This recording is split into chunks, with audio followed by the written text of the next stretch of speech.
One of our favorite sponsors is back with us, Sunset Lake CBD. Yeah. If you're looking for CBD that actually does what CBD is supposed to do, look no further than our friends over at Sunset Lake.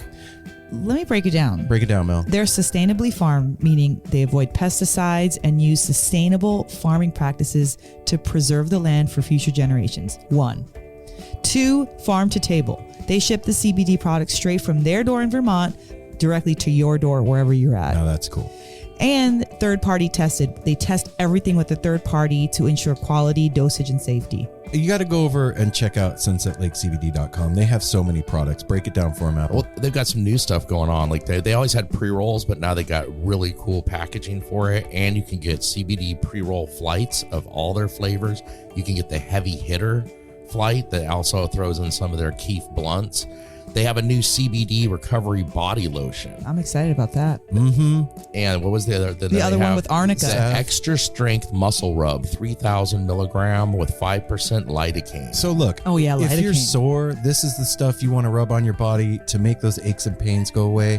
They even have CBD infused coffee, so you can have coffee without the little jitter that you get from caffeine, and you have it in the morning and you start your day off right. Your body feels lubricated. You're going to sleep good. Yeah, and also they have, if you kind of forget to reorder, they've got subscriptions. And they're giving the No Simple Road family 20% off. 20% off. Put with in the promo code NSR20 when you're checking out at sunsetlakecbd.com. You're going to get 20% off your entire order. NSR20. And don't forget those cute little gummy bears. That's right. sunsetlakecbd.com. One of our favorite sponsors is back.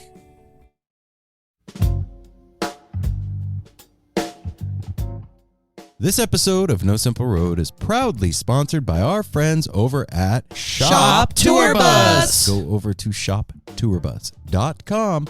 Check out the online lot's most mystical, magical, magnificent, fabulous, stupendous, and grand purveyor. Grateful Dead inspired t-shirts, hoodies, stickers, pins. Help me out, guys. Hats. I ran out of stickers. Hats are your favorite. Yeah. Oh, yeah. The hats are the best. And kids stuff. And kids stuff. And they come to you in these they have these like super cool all over printed boxes now that have like, the one now has the truckin' design on it. Is awesome. And or if you want one of the old school hand design one of a kind boxes with the Grateful Dead lyric on the inside, you can request that when you check out. You're not going to want to get rid of this box. That's the point. Mm-hmm. This is a keeper. Either way. It's a keeper. And hey, you are going to get free shipping when you put in the promo code No Simple Road, all one word, when you check out. And some of you are going to get a Grateful Dead miracle in your box. Miracle bootleg. That's right. A cassette tape with Grateful Dead on it that we used to trade around the Grateful Dead family in days of yore, like your crusty old grandpa had. No, like you. Gonna get it. Maybe. It's a miracle. Go to shoptourbus.com online or at shoptourbus on Instagram. Check out what they got. Hook yourself up with a new t-shirt, hat, hoodie, sticker, pin, and tell them No Simple Road sent you.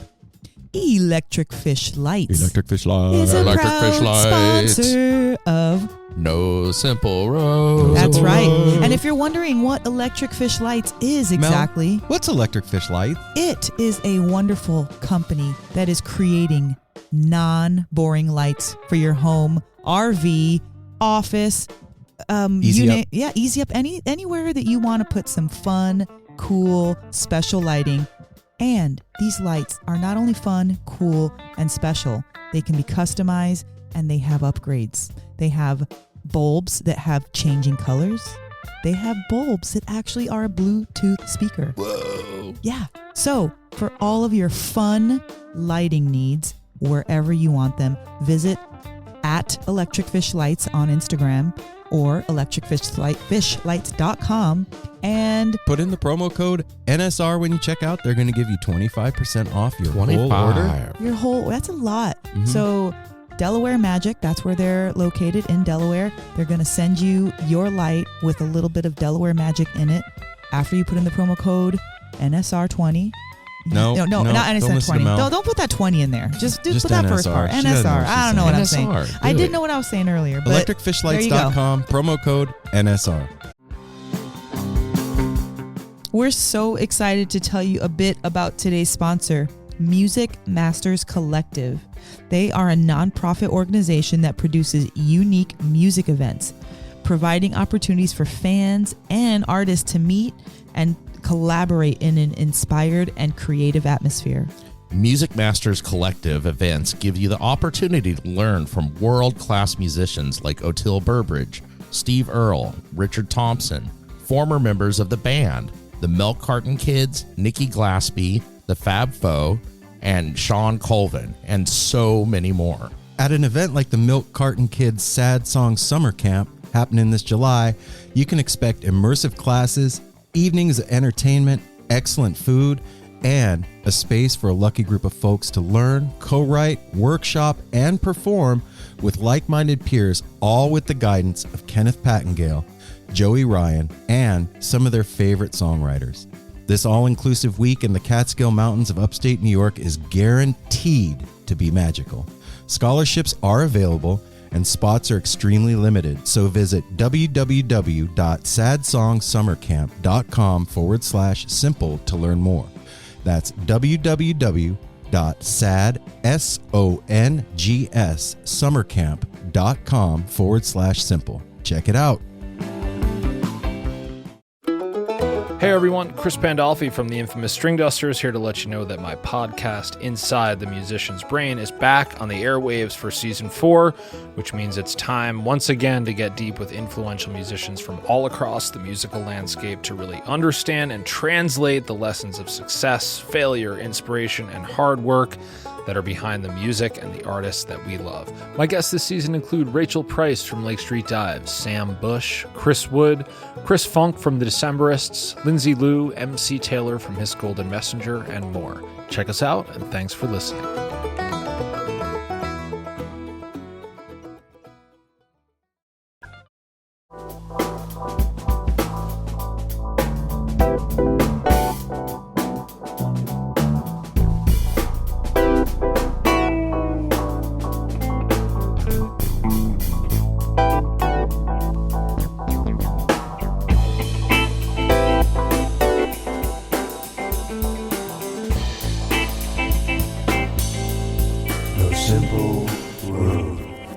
Our intro. This is what happens. We'll behave a little bit. Usually I can kind of, some behavior comes in. Alex Vasquez says, "Hey, Aaron." Alex, what's up, man? Good to see you, brother. Where you been? Go Appy says 0 times 61072. Anyway. Go Appy. Hey now, No Simple Road family, everybody. What's up? Appy this is Power. Aaron. And Mel. Apple and Apple. Wow, wake Appy. Wake up to find out that you are alive. I just did like yay Appy, so I thought yay Apple. I'm Apple. Hey everybody. And I'm wearing a peach shirt.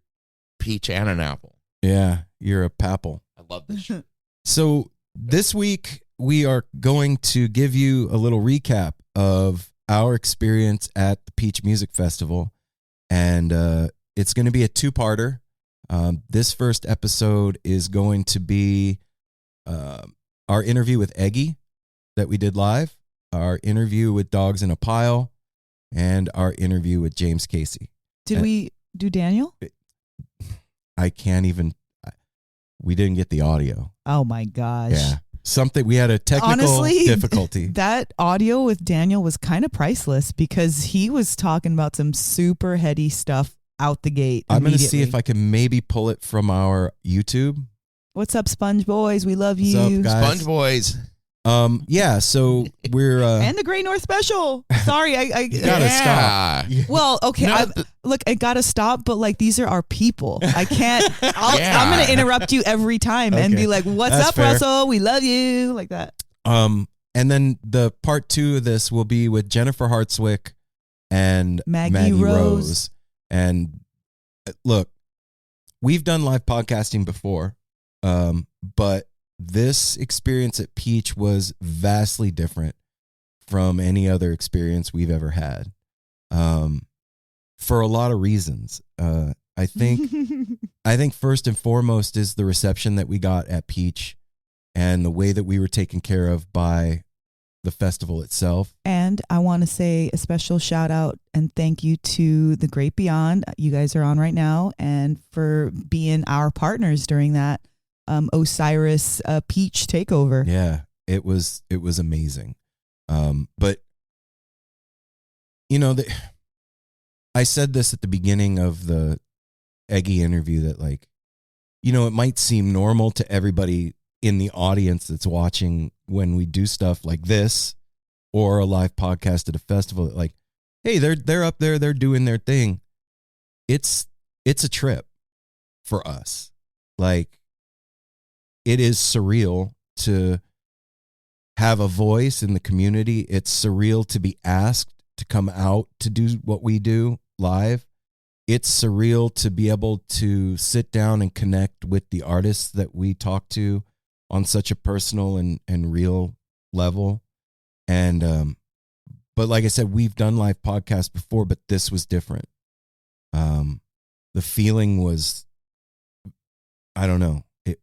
Help me out here, guys. Well, I'll say you're going to hear it in here with James Casey. James Casey said something to us towards the end of the interview with him that just really, like, charged me when he was talking about, he's like, we're all music nerds and we are listening to what you're doing. Yeah. You're doing something and bringing something in this community that we cannot do as musicians. You're doing the documenting and bringing and making it more personal when we interview the artists, so it makes it more personal for you, so you know them better. And like it's not verbatim, but that basically what he said, and that was like, wow, like they are listening. And like he said, they are. His interview, he talks about like perfectionist excellence and everything, and to get a compliment like that from somebody like that, and we hear it quite often. It's just amazing, and this gave us a chance to do it on a scale that we hadn't done it before, and man, it made us feel all good, recharged. It was so one of the things that was on my mind the whole time while we were at Peach was just like the fact that we do get to do what we're doing, like the fact that we are able to sit in the lodge and talk to you guys, and it just got me thinking about just No Simple Road in general and the access that we have, not like behind the scenes. I mean, like the access to the musicians and the talking. And we are so fortunate that we get people like Jay Ha and James Casey and everybody who we had on, because each one of those was like this, like amazing, I don't even know how to describe it. Like that's how I got stuff. These morsels of goodness and ingenuity and freshness, like the way that the artists are describing what they're doing, or something that whatever we talk about, like James Casey was talking about that excellence. Like there's so many of these verbal gems that we actually get to witness in firsthand, and it completely changes. That's what I think why Aaron was talking about it's so different. When we're at home and talking, after we hang up, we're in our own surroundings, and then, you know, we can go upstairs and go get something to eat. When we're at the Peach, we're done. We wrap up these conversations and we're now engaged again. You're immersed. And that made a huge difference because it allowed at least myself to go deeper, and everything felt in sync while we were there. Yeah. It kind of did. It felt so strong. You know, that's the only word I can put it. It was like high energy, or the volume was turned up high, or the color was pigment was very, totally. Everything was just so fresh and vibrant. And then to be able to, I'm a person who loves to touch. That's what I do for a living. I love to touch. I love to hug. I love to, you know, do that. And to be able to kind of seal our conversations with a hug or a pat on the back, or directly looking into Daniel Donato's eyes. I mean, I'm not going to lie, but that was it impacted me very strongly to be able to look at Daniel Donato and just be able to squeeze him and hug him and show him and how proud I was of him, because we've been with him for so long. Grown up with Daniel, yeah. And at one point, Aaron said, look at Daniel up there. He's got it. He's a fucking rock star. He is a fucking rock. Exactly. Like, it's not that he wasn't before, but you grow into yourself even more. And to have our relationships, and we've already talked to all of these people, and then see them again deeper in their craft, especially after COVID, it was the blessing that we didn't know we needed. There's a line in the Grateful Dead Hunter song, "The Days Between," where he says, "We grew into our shoes." Mm-hmm. And I kept thinking of that the whole time we were at the Peach. Was like, wow, we fucking grew into our shoes, man. Skydog says the camera's off kilter. Yeah, I know, man. Whatever. You just got to look with your head tilted, dude. Twist it. Yeah, we could do it, but then we got to get up and do all that stuff. I like like when Mel was talking about, like, a lot of things take you. Now he can't. A lot of things take you like a backstage peek in this and everything. But I feel like what we do, and it really felt like it at Peach. You kind of just said it in so many words. We bring it to the front of the stage. We like take the people off the stage, and like when we do our lives and everything, as soon as we cut, we're still out there interacting with everybody, with the listeners, with the artists and everything. It's not like a behind the stage thing. It's a bringing it to the forefront. And I love that, and really felt that at Peach with the engagement with everybody the entire time. It was not even humble. It was just amazing to see what we did. And one of my favorite parts of it, which this was not recorded or anything, but like the three of us, our interaction after each day, and especially on Sunday when we got done with everything. I remember Aaron looking and saying, "I am so proud of all of us." Yeah. And we did our huddle, like the three of us hugging with hands in and everything, like, and we need to come up with something for that, because we were like, Aaron, we're still sideways. The camera is turned sideways. There's ain't shit I can do. Maybe it's because it's your phone. Yeah. Oh. Yeah. We know we're sideways. Just turn your phone. Yeah, we're a little crooked. I'll do like this. Hey man, we're still recovering from the Peach. It's been a week, but it's right back into our day stuff. Well, we're a little wonky. I want to first we're going to recap our whole experience of going to this thing, but most of it. Yeah, most of it. But remember the conversation that we had with Eggy. It was the first thing after Daniel, and sitting down with the whole band. It was the first time we had the opportunity to do that. We sat down with Donnie the first time, but there was something magical that happened with those guys.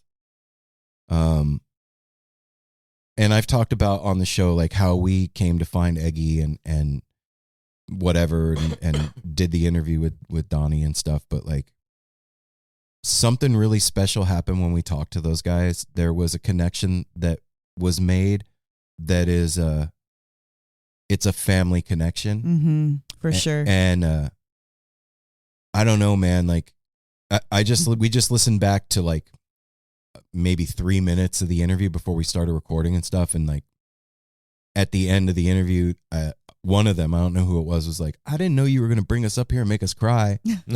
And neither did we. No, we definitely didn't plan that. No. And I don't want to ugly cry in public. You couldn't really plan that, because then we'd be how are we going to make them cry? Yeah. Coming up with ideas. Whatever, stupid. It's Eggy cast a spell on us, seriously, because when we first talked to Donnie, months ago, whatever, all of us immediately felt connected to him, right. Immediately. And we hadn't seen the whole group yet, so we didn't have that connection with the whole group. It was just Donnie. We loved you. We're so excited. Then flash forward to what Aaron's talking about, having them on stage, on the podcast with us, and getting to meet everybody in person. And it was oh, all of you are. This is why. You guys are our people. You're our boys. You're our, and Eggy was a theme for us for the Peach. Yes. And the reason that Eggy is named Eggy, I feel like Eggy was there. Mm-hmm. I really do. I felt a supernatural connection with all of us, and this kind of propelling forward of Eggy in a non physical way. Yeah. One of our, I think all of us talked about that. One of our highlights of there's so many highlights over 4 days, but Saturday night being in the wedge, ending up like in your guys' in Eggy's spot. Oh, and then getting to boogie all night long. You got to give and context off. to that. So like on Saturday night was our night to party, and It was Tab and Goose and Goose And Revivalists. and the Revivalists. and there's an entire amphitheater festival grounds to run around, and we just so happen to end up in this one spot in the back of the amphitheater over on the right, and we're down there, and I look over, and there's Eggy standing there. And during the show, I forget who it was, I think it might have been Mike. I know it was Mike. Came over to me and was like, it's really weird. I don't know, maybe it wasn't Mike. It was really weird that you guys are standing here. This is where we come every time we're at Peach to watch shows. We call it the Wedge. And it's really strange that out of everywhere in the entire festival, you guys picked right here to come hang out. And we didn't pick, actually. What happened was we'd met some brand new friends, and that's where they were kicking it. And they were like, we want you guys here. The sound is great, blah, blah, blah. So we're hanging out with brand new friends that we had just met. And then here comes our boys, Eggy. That's their usual normal spot. That's their yoke. And it was amazing because here we are dancing, and maybe we were just like a couple rows in front. And every time the lights would get bright, like kind of look back and see them, and it felt comforting. Yeah. It felt comforting to be surrounded by our new friends and Eggy, and then we're listening to Tab and Jennifer and James Casey smashing it. And Goose. I mean, I want to say this about Eggy, though, because way before Saturday night, it was Thursday night, it was Billy Strings night, and we were up in the lawn. We were not near that wedge area. And we were by ourselves. Actually, we weren't with any new friends yet. We weren't with friends. We weren't with anybody. We were just Aaron, Mel, and Apple chilling. And there was a guy in front of us, and he had a he had a tie-dye Eggy shirt on.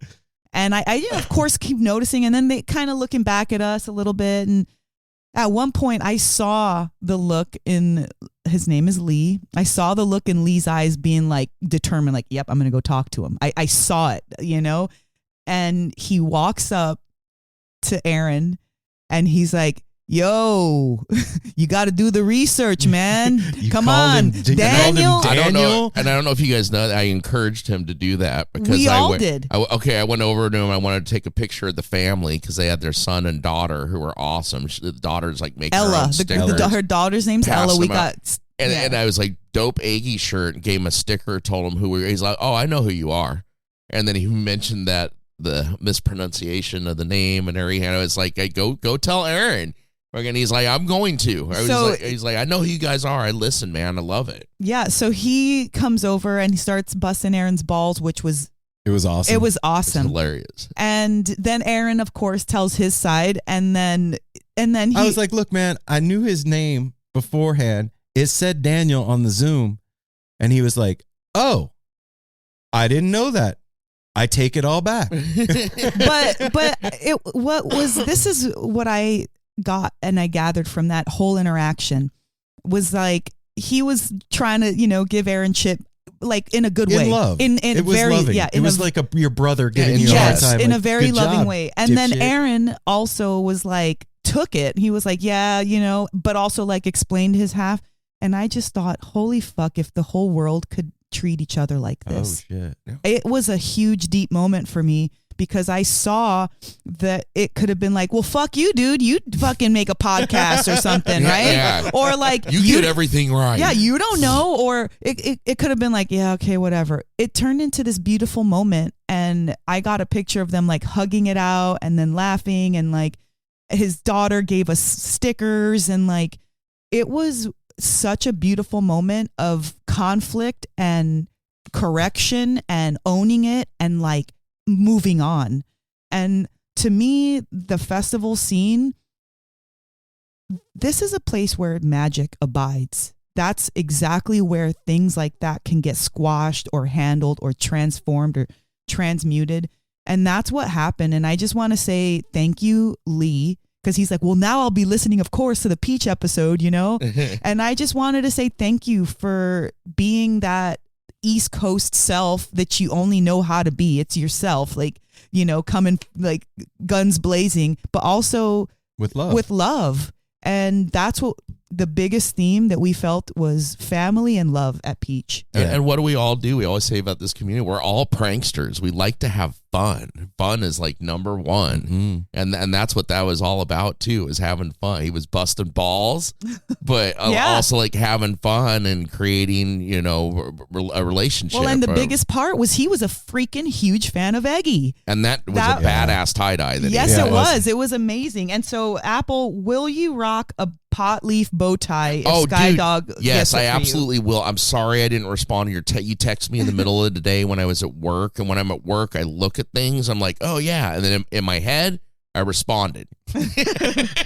But yeah, I saw the picture and everything, and I was like, cool, I'll respond later. And then I came home, went to sleep. So I will is the answer to that question. I just wanted to say, you know, again, to Eggy, it's your music, it's your personalities, it's everything about you, and I just want you to know that you'll always have No Simple Road support as long as we're around, man. I have to say too, man, like, we had never seen them live. No. Our only experience with Eggy has been through the internet and on YouTube. Yeah. And like, holy fucking shit, man.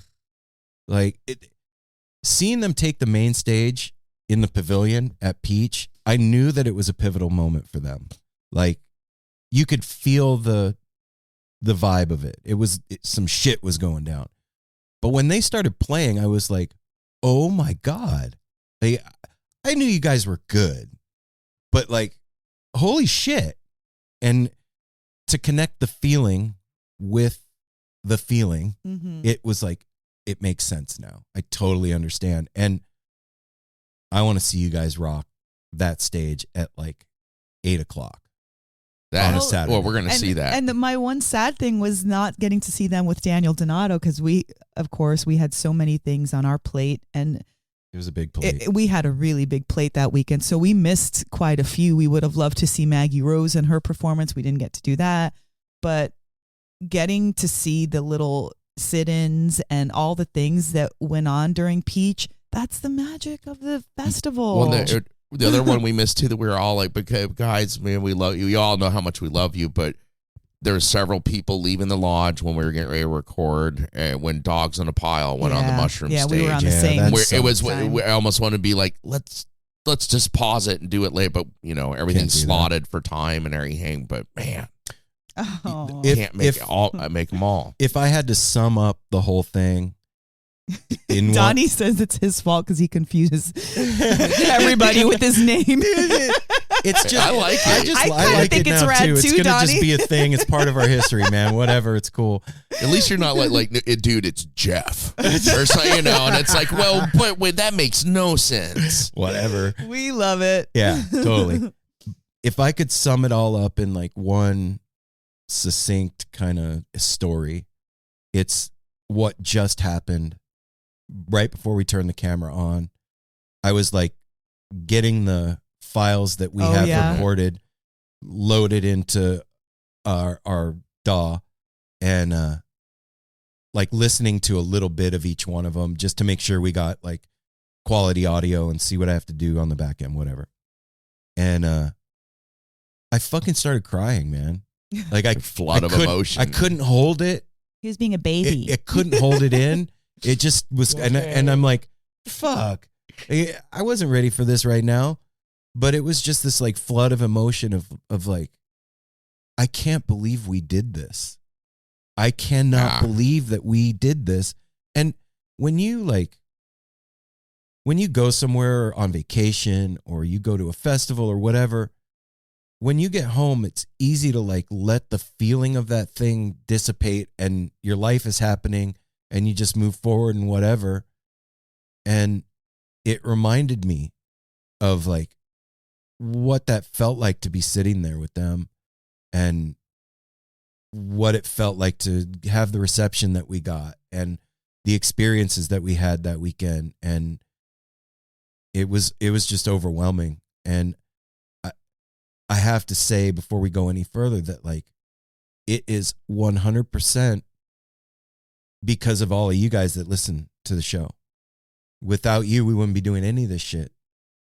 We'd be going. Well, we'd still be sitting on our porch with no camera equipment, hanging out. Right, but you know what I'm saying. Yeah, no, we would of course. not be doing any of this, and that fact is not lost to me. How grateful we are to you guys that listen to the show and helping us get to where this thing has gotten to, and it means everything to us. The musical community is our family, and having the opportunity to be a voice in that community is a huge responsibility that we don't take lightly. And to have gotten and continue to get the love that we get from all of you guys is, I don't want to speak out of turn, but like, it's one of the best parts of our life. Check this out. This is another thing that was going on in my mind about being fans, right? Like, Aaron and Apple and I are not reporters. We're not investigators. We're not journalists. We're none of that. But we get to do this incredible thing where we get to talk to people and ask them questions. What's the difference? We're fans of not just the band, but of the person. So when we're talking to somebody, we are talking as a fan. We're coming from that perspective. We're excited to hear what you have to say, the musician has to say, or the artist has to say. And we're also curious about everything else that we want, the music and your inspiration. So when you're listening to our episodes or our interviews, they're not really interviews. They're us being like fanning out about about this person. And so it's a totally different feeling from a Rolling Stone or a Relics magazine, which we all love.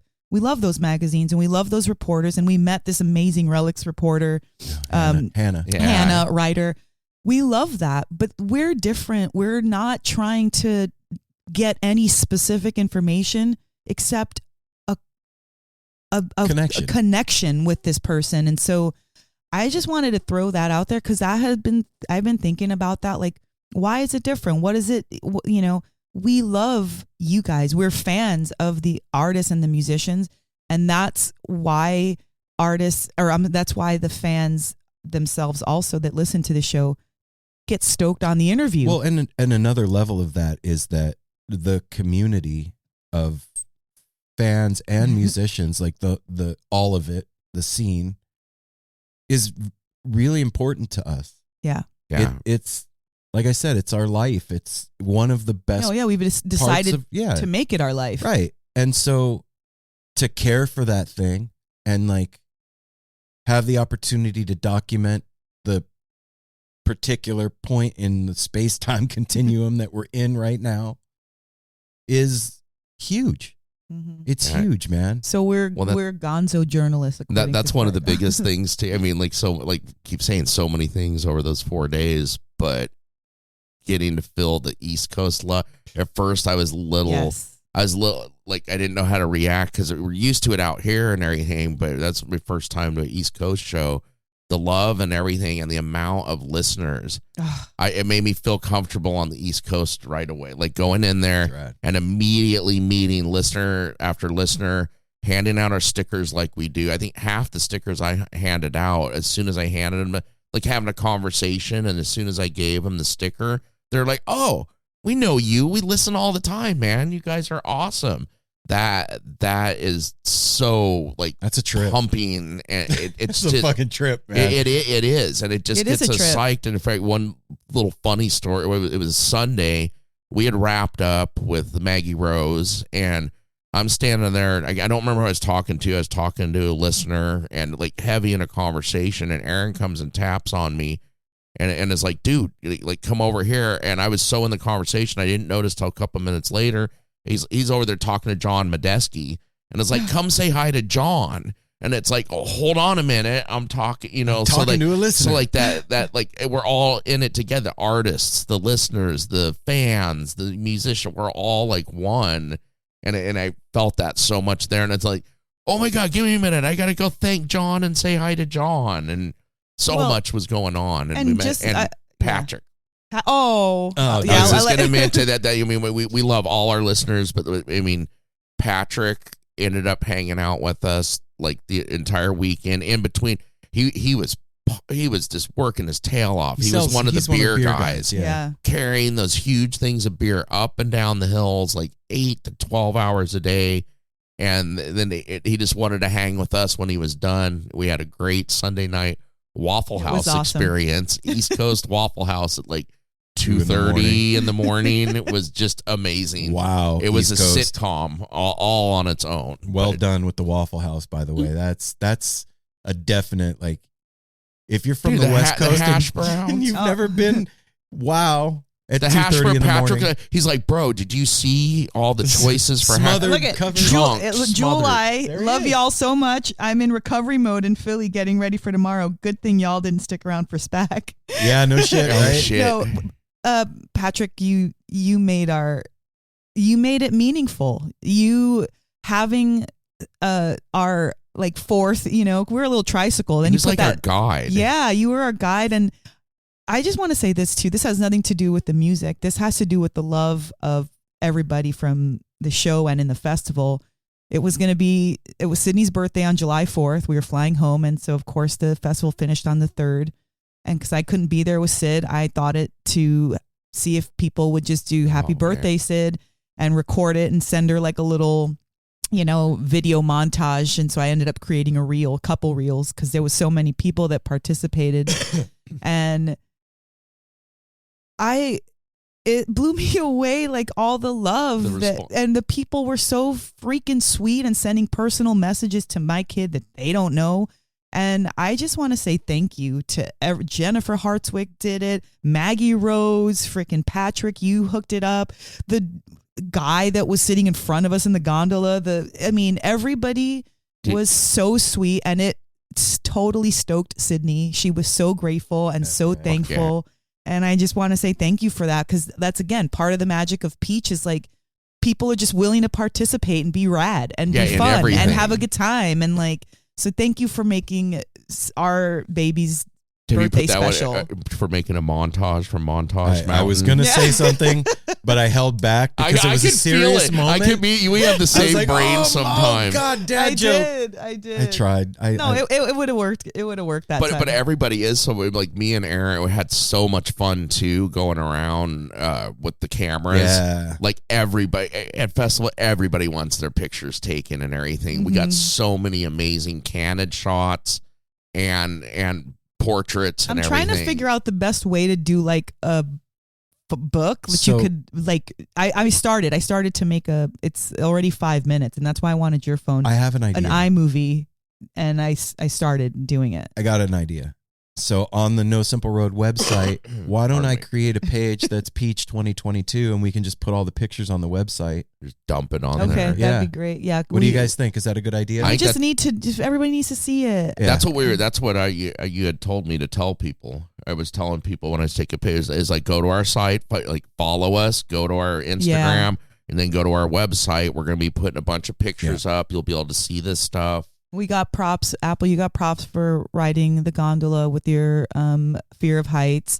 And we also got the question of what was our favorite food. I'll say this right now. My favorite thing was that mango slushy and that it was a tofu scramble. That was the shit. There was a place that was selling smoothies over by the lodge, and they made a coffee banana smoothie. That was the best thing I've ever had in my whole life. Period. Mine was, I got very excited. It was, I think it's Saturday night. Anyway, it was a pulled barbecue chicken. It was like a parfait. She told me, she goes, it's like a parfait. It was like 1/3 of pulled chicken, barbecue chicken, then a whole bunch of mac and cheese in the middle, and then coleslaw on the top with a spoon, which is like, first of all, I was like, this is perfect for a festival. Like eating sloppy stuff with a beard and everything when you're at a festival is not the easiest. Like we love the corn dogs too, but those were bomb. That's a mess when you're getting a lot of mustard and stuff. But that parfait, that like barbecue parfait, I was just like, what the frick? And so let's do this. Let's back it up a minute. JG says, "What's up, Nelson Parode family? What's up, brother? Well, you know we love you." Let's back it up a minute and go back to when we left. Beep, beep, When we left for Peach. Oh. So You thank guys, we Apple. had a really crazy thing happen, like minutes and Oh shit! Yeah. like literally minutes, 45 minutes, 30 minutes before we left, we got a phone call from our son, and he had gotten injured at work, and it was pretty significant. He impaled his thigh on a tree stump, like the bark of the tree stump was sticking up into a spike, and he tripped, and it went just above his femoral artery into his thigh. So bad things could have happened. So here we are waiting to leave. We were waiting for our nephew to take us. And because that happened, there was like they worked together. So there was like a whole weird stalling. We had to wait. And then of course we're like, holy shit, our fucking kid. Like he had to go get stitches. He calls me on FaceTime. He's like, Dad, I need you to look at this. I don't know what to do. And I go, all right, let me see. And he puts the phone down and like, I don't want to go like, oh shit. But I was like, okay. Oh, you should. All right. You should clean that. It's like a puncture wound that's about 2 inches across and about an inch and a half. From like a blunt branch. Yeah. He had to like pull his leg off. So anyway. So this is how we started our Peach. Like we were all stoked and like, yeah, we all packed. Nobody's like rushing around. And then we get that fucking crazy phone call. And we're freaked out a little bit. Thankfully, everything was great. He had a couple stitches. His girlfriend hooked it up. His girl was here and went with him. She took care of everything. She became the savior of the day. She even made a joke out. She's like, well, I'll get used to it in time, and scars are hot. You speak for yourself, though, about the not rushing around. I packed the night before shit. I was, to the minute we left the house, like making sure that we had all the right equipment, and I still forgot some shit. Okay, so I was floating. I'm glad you had a good experience with your packing. But no, man, we leave here, we land, we pick up our car, we start driving. Wait a minute. What? We leave at 11 o'clock at night, our time. We get to Newark, New Jersey at 7 in the morning, rent a car in Newark, and then have to drive 2 hours to Pennsylvania. And all of that was perfect. There was no problems with any of it. Did you drive? No problems with any of it. It was great. Did you not have an ID and they had to get question for where they had to get a supervisor and then another supervisor? These are all the cute little dramas that happen when you travel. Like, and Aaron always has issues when we travel. He always gets randomly selected going through security no matter what. Not to mention we got TSA pre-checks. Aaron and I I was like, I'm going to end this shit because literally every time we go to the airport, I'm the guy that they're like swabbing my bag and pulling all my shit out and like making me walk through the thing and get x-rayed 9 times and the dog comes over every time. I'm convinced he could go through wearing nothing but like a Speedo and they'd be like, he's hiding something. Yep. Pull him to the side. So I was like, fuck this. I'm fixing this once and for all, Mel. We're getting TSA pre-check. We'll never have this problem again. Apple's like waiting for us, feet kicked up. He's got a cigar. Like, what took you guys so long? Me and Aaron are fucking struggling. And it's like, I got selected again. I'm going through. They're like, you don't have to take off your shoes. You don't have to take anything out of your bag. Go ahead. Beep. Sir, you've been randomly selected. I was like, here we go again. Son of a bitch. Motherfucker. I will always hold to this. The more tense and crazy you are, the more shit's going to happen tension. to you. You're going to have it. Chill. No, you're never chill. Your chill is like... Well, if every time you touch the door, you got electrocuted, I don't care who you are. I'd be like this then. Yeah. No, Man, but push Aaron into the door in front of you. In Oregon, only 2 states that don't allow you to pump your own gas. That's true. It's true. So we get there. We didn't really sleep on the plane too much. It was a very long journey to make it to Peach. And we get where we're supposed to go. We check into our dorm. The Peach Festival was sweet enough to give us accommodations. Yeah. And we go to get our credentials. Oh, this was a magic. And at least for me. So we go to the box office. It's in like this strip mall. And I walk in and I'm thinking to myself, like, there's no problem. We've had like 17 conference calls leading up to this. We'll just get our credentials, get back in the shuttle, off we go. No. They're like, we don't have your name. There's nobody. There's 2 people from Osiris, and they already picked up their credentials. And I was like, okay. And so Here at we go again. that point is when Aaron would usually lose his cool. Like, I would usually start getting all wound up and like nervous and anxious and whatever. And I was like, you know what? There's no way we're not getting into Peach. Like, this is just going to take some time. So we work it out after. How long did it take? Like 30 minutes? Yeah, it took about 30 minutes. And in that time, I was blessed with the sacrament gods. And You got to tell the story. Well, I'll just tell the short version. I'm sitting down waiting for this to go down.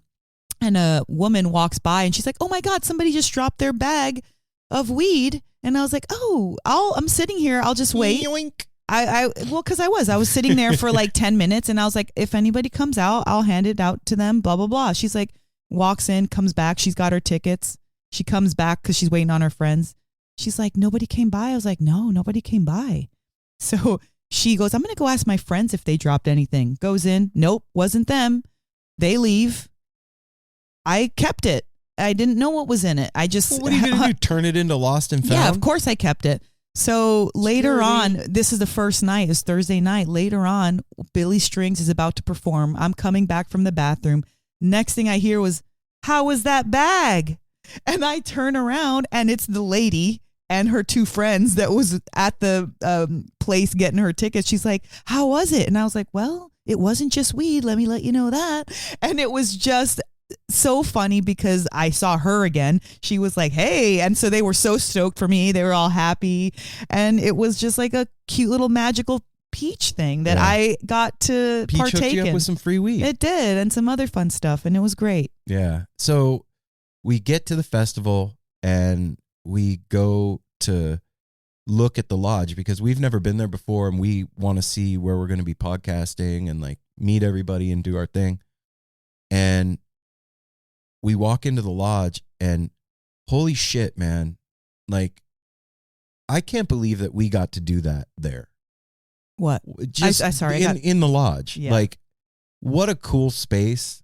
Like, aesthetically speaking, it was. I think it was the best a little spot. warm in there. Well, no. If we would have done it outside on the Grove stage, that would have been a whole different thing. And the reason why is like we saw a Little Stranger performing on the Grove stage, which we will talk about that in a moment.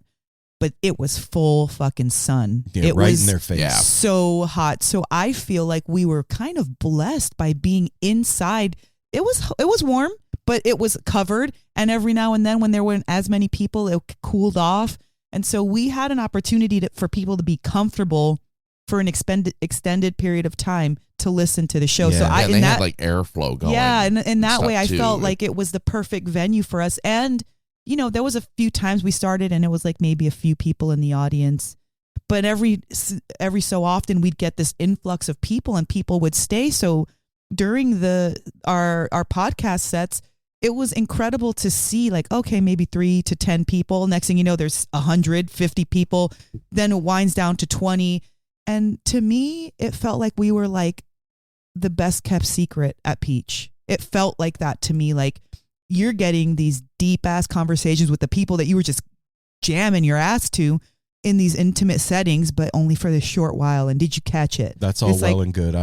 That's nice that we were the best kept secret. I don't want to be a secret next year. No, we're not. No. But you know what I'm saying? Like, it's like the sit-ins. You didn't stay up that late, so you didn't catch the sit-in, but it was one of the best things at Peach. You know? Being our first year doing it, you know, now we know and everything, but it was also nice because in that lodge, like Jay Blakesberg had an exhibit of all his photos, like he does at festivals, which brings people in, and then they would straggle over to us, and they were doing AA meetings every day, like in the back. Yeah, the Wharf Rats are meeting in the back. Yeah, so there was, it was a communal thing of people coming in for several things. It's also where people came and changed to get ready to go to the water park. There's, indoor bathrooms.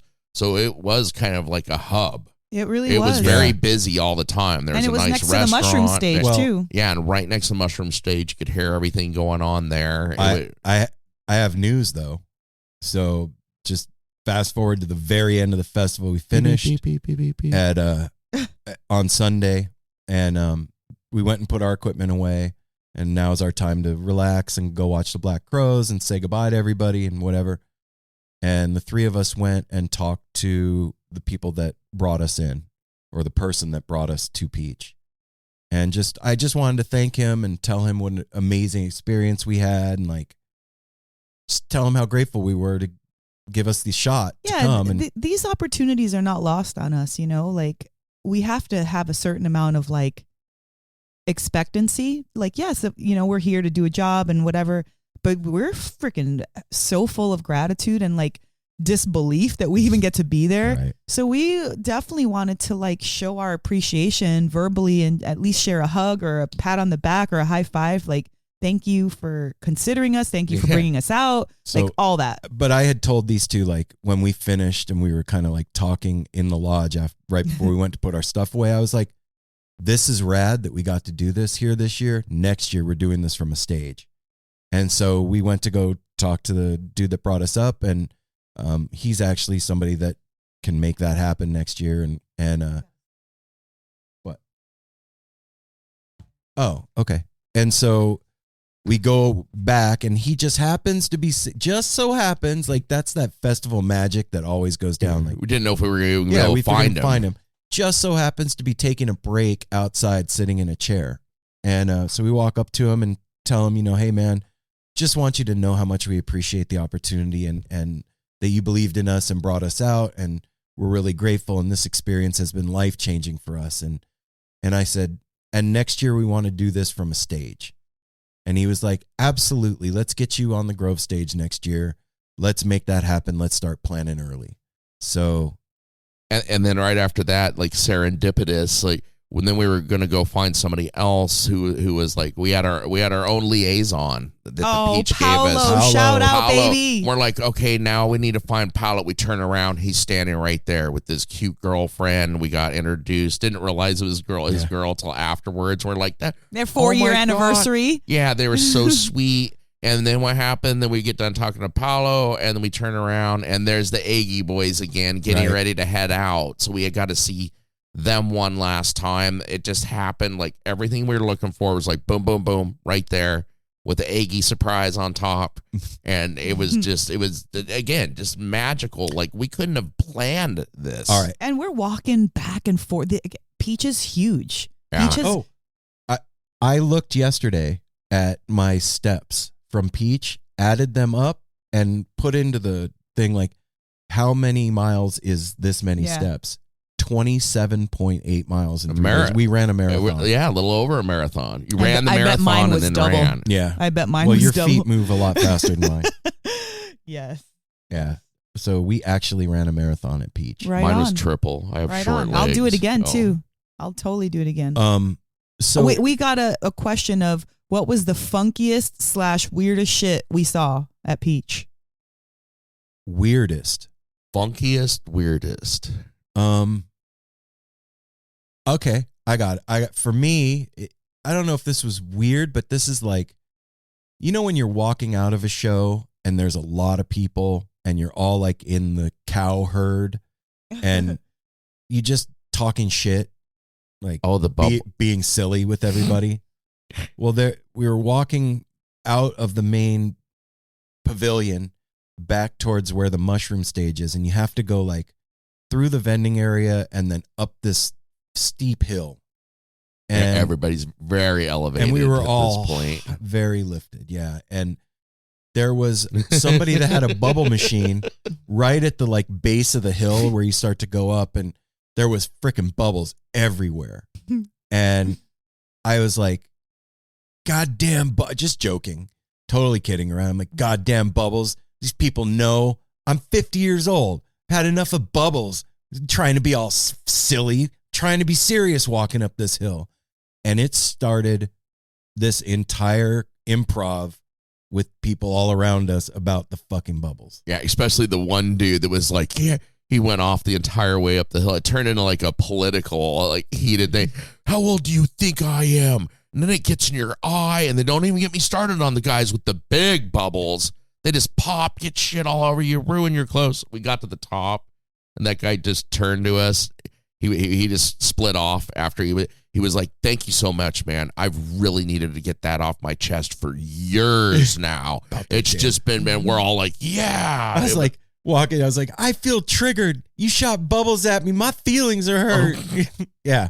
So that whole experience that was of like, funny. I didn't really experience weird, funky anything. The funkiest thing I saw was the fucking sock in our dorm room that wasn't belonging to Aaron or I. Yeah, that's the funkiest thing. And the dude walking around in like, okay, I get it. You costumes at festivals are cool. Like, I love costumes. I love seeing people in costumes. It's fun. Like when we went to Fish, there was a guy dressed like a mermaid. That's hilarious. It was a lot of fun. There was one guy that was just wearing a jean Speedo. That's the guy that I love the most. I thought it was so brilliant. Why? But he wasn't even like owning that shit. It was like he was owning it. I saw him standing in line waiting for his to refill his water bottle, and I was like, "Fuck yes!" He is letting all of it hang out, and he's got some flair on his junk. I thought it was rad. Okay, I loved it. Apple. Anything? I didn't weird, witness that. Funky coolness? No, like different catalyst, like funky. I just separate funky from all that, and that was Little Stranger. Oh, like dang. Funky. Everybody was getting down. Crowd participation. Those guys are so smooth and so dope and so funny with the improv of adding everything in. Like in the middle of the song, it's like, and this fucking sun is making me squint, and I got shit in my eye. Yeah. Like, they're so fun, but that was you funky. Suck at it, by the way. One of the weirdest. Yeah, that's why I'm not up on stage with Kevin, and that's not my thing. And they gave us a shout out, guys, from the stage. You and can't like, just no we can't just throw that in there. House. Like we had to make a decision. Our boy Andy Frasco, which you all know if you listen to the show, that's our boy. We love Andy. Well, him and Little Stranger were at the same time, and we had to make a choice as No Simple Road. We've seen Frasco, and we knew that he was going to have all these awesome sit-ins, and it was going to be dope, but we'd never seen Little Stranger, and we definitely wanted to do that, so we opted for Little Stranger. We're there dancing for a couple songs and fucking loving it. The sun was blaring, but it was good. Everything was good at that point. The crowd was getting down. And next thing you know, they turn around and shout out, No Simple Road is in the house. And we're No Simple Road, so not everybody else screamed. We screamed, and so it kind of like zeroed in on us because we're like, it was like the record scratch almost. Like it was. Everybody stops and turns and is looking at us. And we're like jumping up and like, yeah, woo. And it was like one of those moments that you're like, it was surreal for us. Yeah, next thing you know, after that, everybody kind of that was standing next to us who had no the fuck idea. You guys? All of a sudden was like, hey, who are you guys? And I met this high school teacher who, right before they said that about No Simple Road, before they called us out, this high school teacher was saying, you see, man, to his friend, you see, this is the kind of music I would play for my students. And I turned around and I was like, you freaking would play this for your students? He's like, yeah, I'm a high school teacher.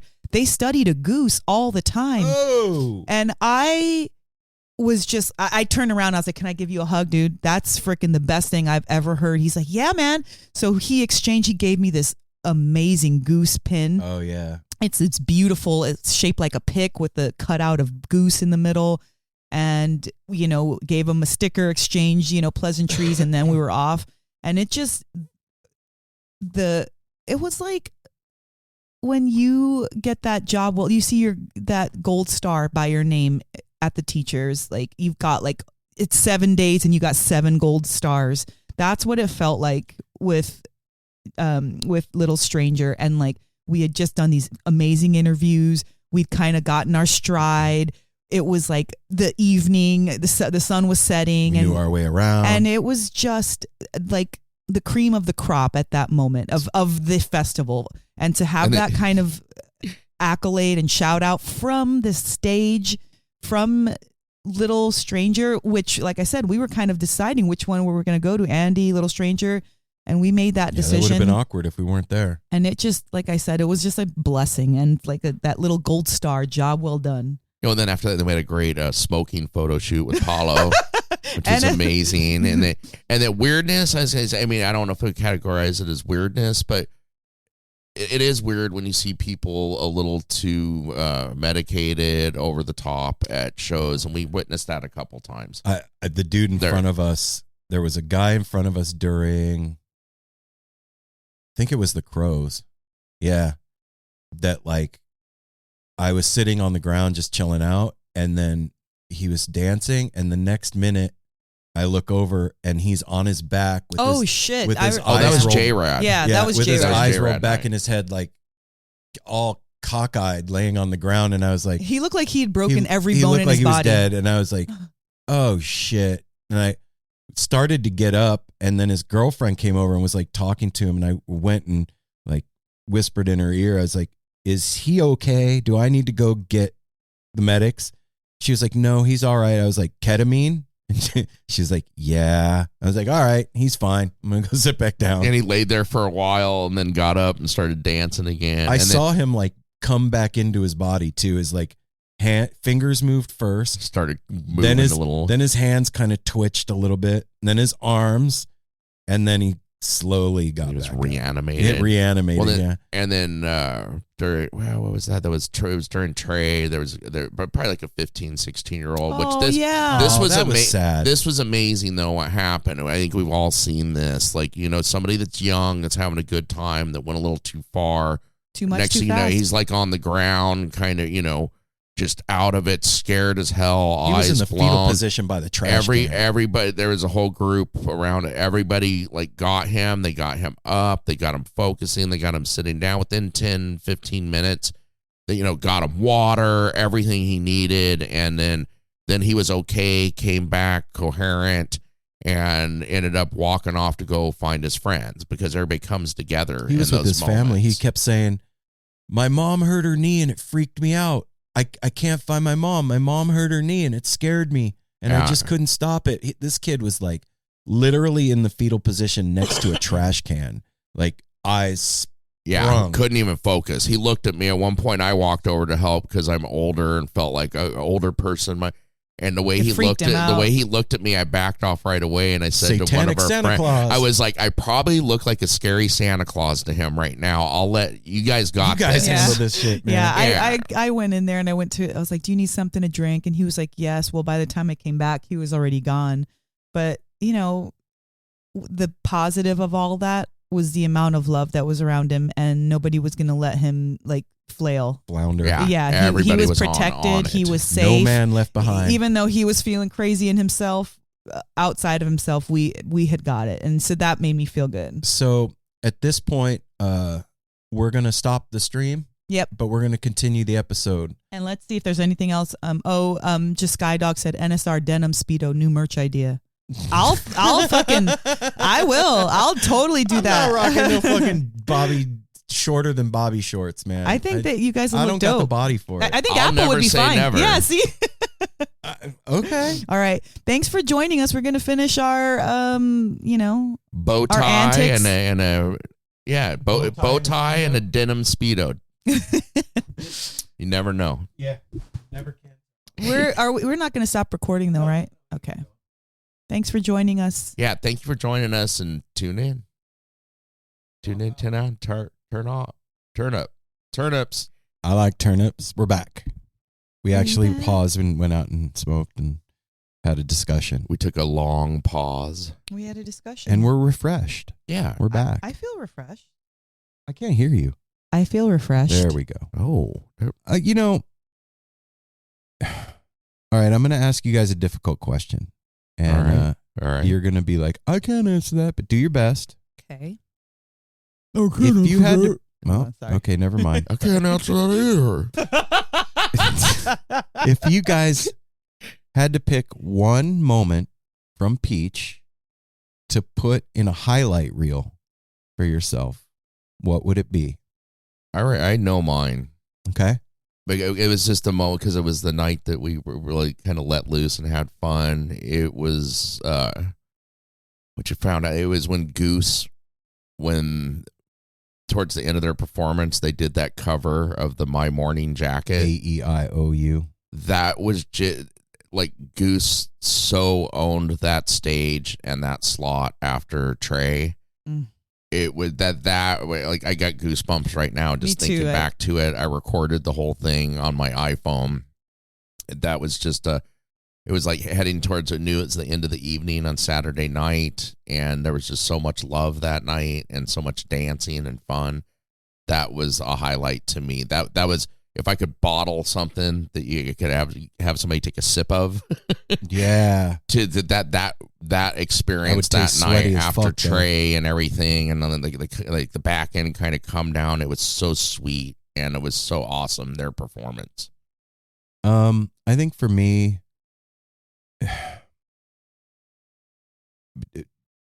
besides all the live podcasting stuff that we did, like that was otherworldly, surreal, and amazing, and beautiful, and wonderful, and all that.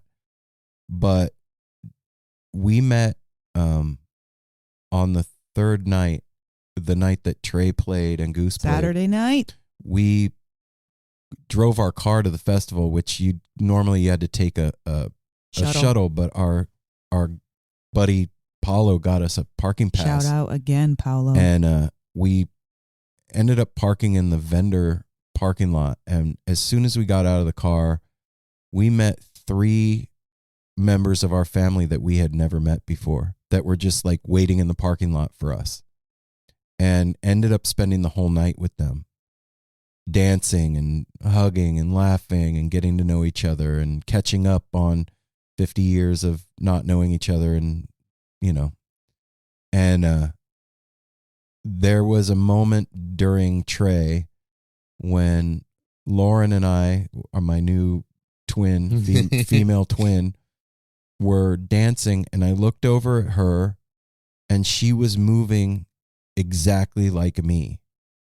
And it was the weirdest, coolest experience to see myself reflected in physical reality for real. She was definitely your mirror. And it was such a weird, synchronous, transcendent, trippy, psychedelic moment. And I will never, ever forget that for as long as I live. That feeling of seeing myself as somebody else. And that was special, because that night, a lot of times when somebody says, "Oh, you two are so similar," the person is like, "I don't really see it." It was undeniable, and it was so awesome. It was so cute. It was, because they had the same sense of humor, like the same laugh, the same moves. It was pretty amazing to see. Yeah, and when you meet people at a festival and like you have a deep connection with them, sometimes you're just connected for that festival, and then you're off back to your lives and you don't see them again, or you see them the next year at the festival or whatever. I hope that is not the case with these 3. I hope that this is the beginning of, them coming to visit, us going to visit them. Like, I really love those people, man. And I told Heather Joe, normally when we're out doing stuff and we meet people, like, standoffish is the wrong term, but like I'm a little more reserved because I deal with a certain level of social anxiety all the time when I'm out doing stuff, especially if I'm taking sacrament and I'm not all the way up yet. I'm, weird for a little while. And it wasn't like that with them. And I told her that. I was like, I deal with this thing. And normally I'm not very outgoing when we first meet people, and it'll be Apple and Mel that are really engaged, but I don't feel like that with you guys. It was like I have known you my whole life as soon as we met. So for me, if like I could bottle something for somebody to take a sip of, that was awesome to see too, because you were almost like pushing me and Mel to the side, put like get out of the way of me and my new friendship here. It was the first time I've ever seen you act so out of your Aaron character that you normally are. Like, so this is the picture. Saturday night, we're kind of like driving around. We hadn't parked there yet, so we're trying to figure out where to park, and the parking lot's empty. Everybody's at the show, and it was Saturday, and it was like raining, so they had to take cover. And it was like, also full of cars. Yeah, it was full of cars, but there was only one group, and it was this group that Aaron's talking about that was out there, and they kind of kept looking at us while we were driving around, but it makes sense because there's nobody else there. So, well, I get out of the car and I see Lauren. Well, I didn't know her name was Lauren yet, but I see her over there, and I just put my hand up and say, "Hey, friend. Hi, neighbor." And she starts walking toward us. She's like, "Bring it in, fam." And she gave me the fucking hug of a lifetime. Like, she was like, "I was just checking you guys." She's like, "To be honest, I was checking you out at first." She's like, "You're so beautiful, and you guys look like you were having such a great time and just have good energy." And then next thing you know, we all pop out of the car. So we're hugging, and then her and Aaron are like each other. I don't even know how else to describe it. Even hugging her felt very similar to being in Aaron's arms. I'm not going to lie. Like, she had this kind of like all encompassing, like, get in here kind of a hug. And I mean, Aaron's my man. I hug him all the time. I know what that feels like. And so to get a hug from her and be like, wait, what is this going on? It felt weird and cool. And to have Aaron have a little fun, a little BFF, they're running around, racing up the stairs and like that was the funniest. Walking in sync with each other. And at one point, me and Sean are hanging out. Hold on, dude, back up. Like we've been doing, we got to back up for a second because that was the last night, or was it? No, it was Saturday. No, it was Saturday night, and we're heading out to these stairs. We're heading towards these stairs, and me and Mel and Sean and Heather Joe are kind of back about 10, 15 feet behind Aaron and Lauren. And we're talking about their similarities. Yeah, Sean was like, "Can you look at they're walking like totally in sync?" And then next thing I'm like, "Look at their fucking calves. Their calves are exactly the same." And then they pause at the bottom of the stairs as we're saying this. They pause and they like whisper something to each other. They made a game of running up the stairs. So as we're all of a sudden, they start running up the stairs in sequence. Yeah, like trying to beat each other up the stairs. We were like, what the? Sean was like, okay, what is going on?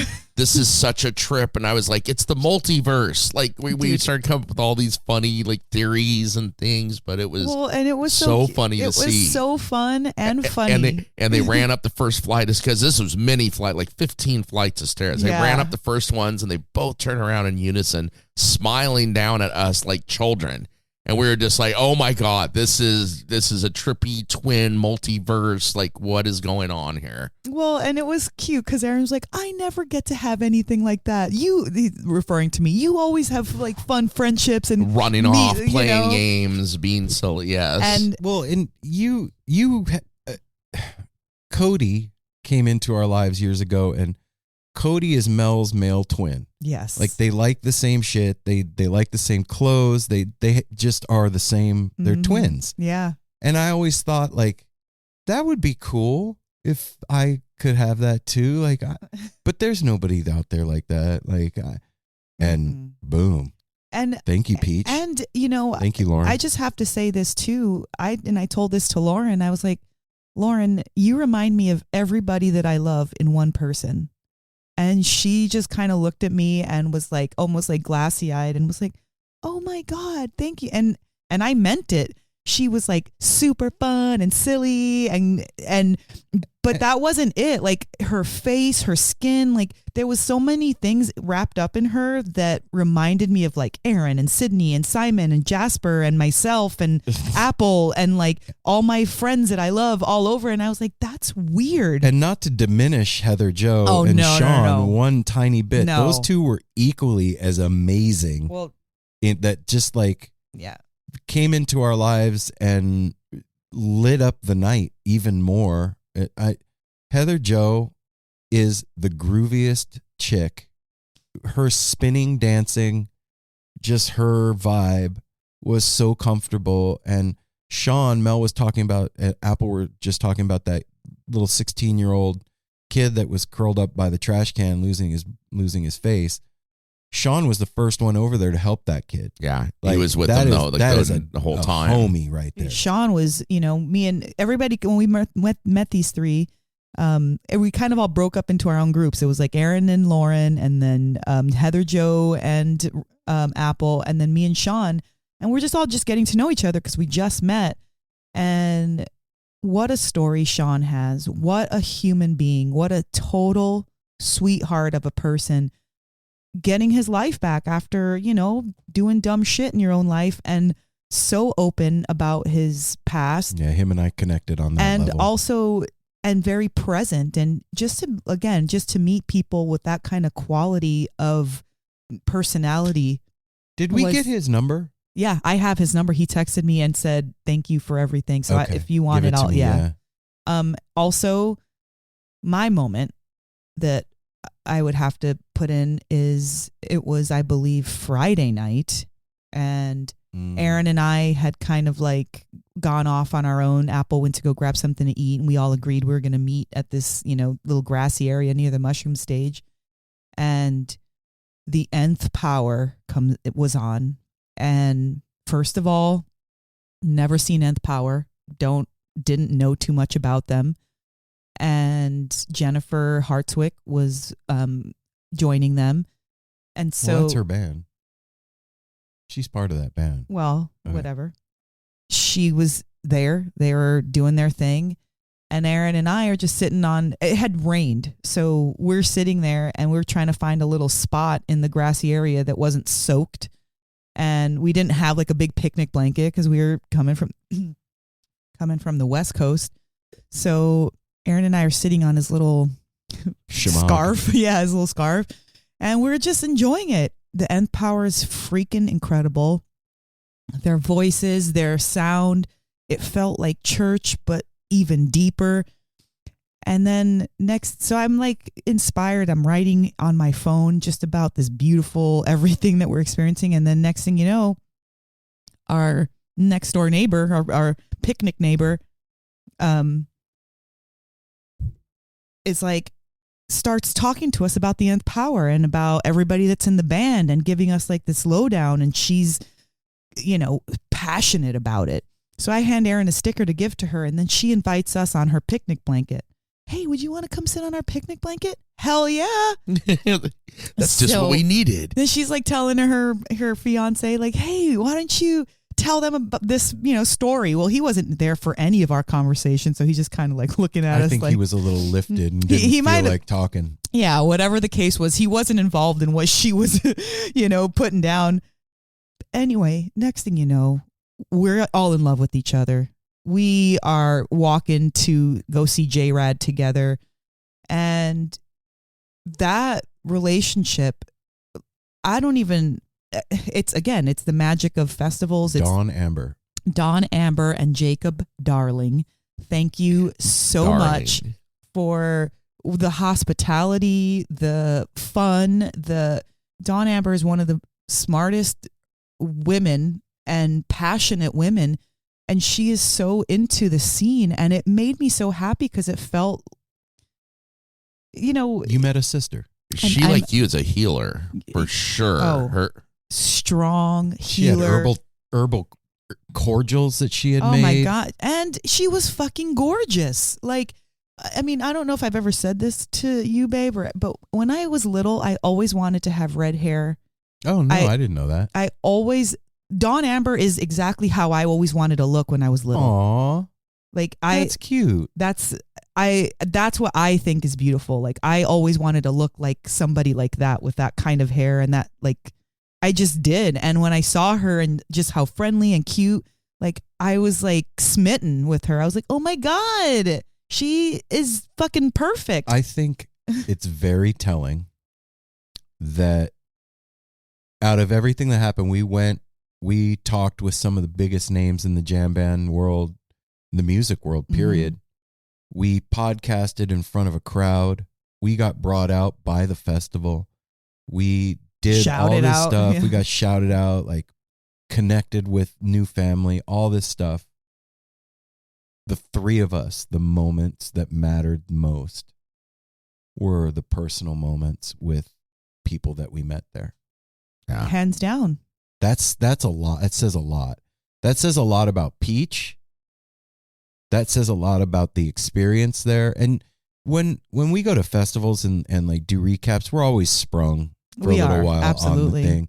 But for real, everybody, like, this was different. This was a different experience, and not because of the size of what we did there. It was the connections that we made with the people that we met, and the vibe of the festival itself Yes. was singular. If you ever get the chance to go to Peach, do it. it. I don't ever. We all agreed we don't. Even if we weren't invited back as like podcasters, I would not want to miss one. The level, and we heard this throughout the whole weekend, the level of entertainment, Detail, right? that The they attention bring, to detail. too. from artists to everything involved in it, the entertainment, the grounds, the water park, the everything is so amazing. It feels like a small festival. Even how they had the vendors, like they had them kind of spread out So you could the whole really thing. get an idea of like, you could like individually enjoy each vendor because they're not all smashed together and like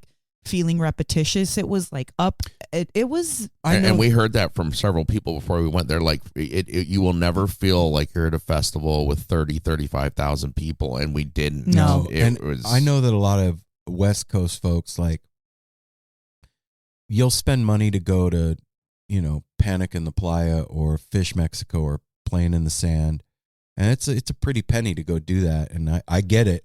Mel and I are considering going to Mexico this year for Fish.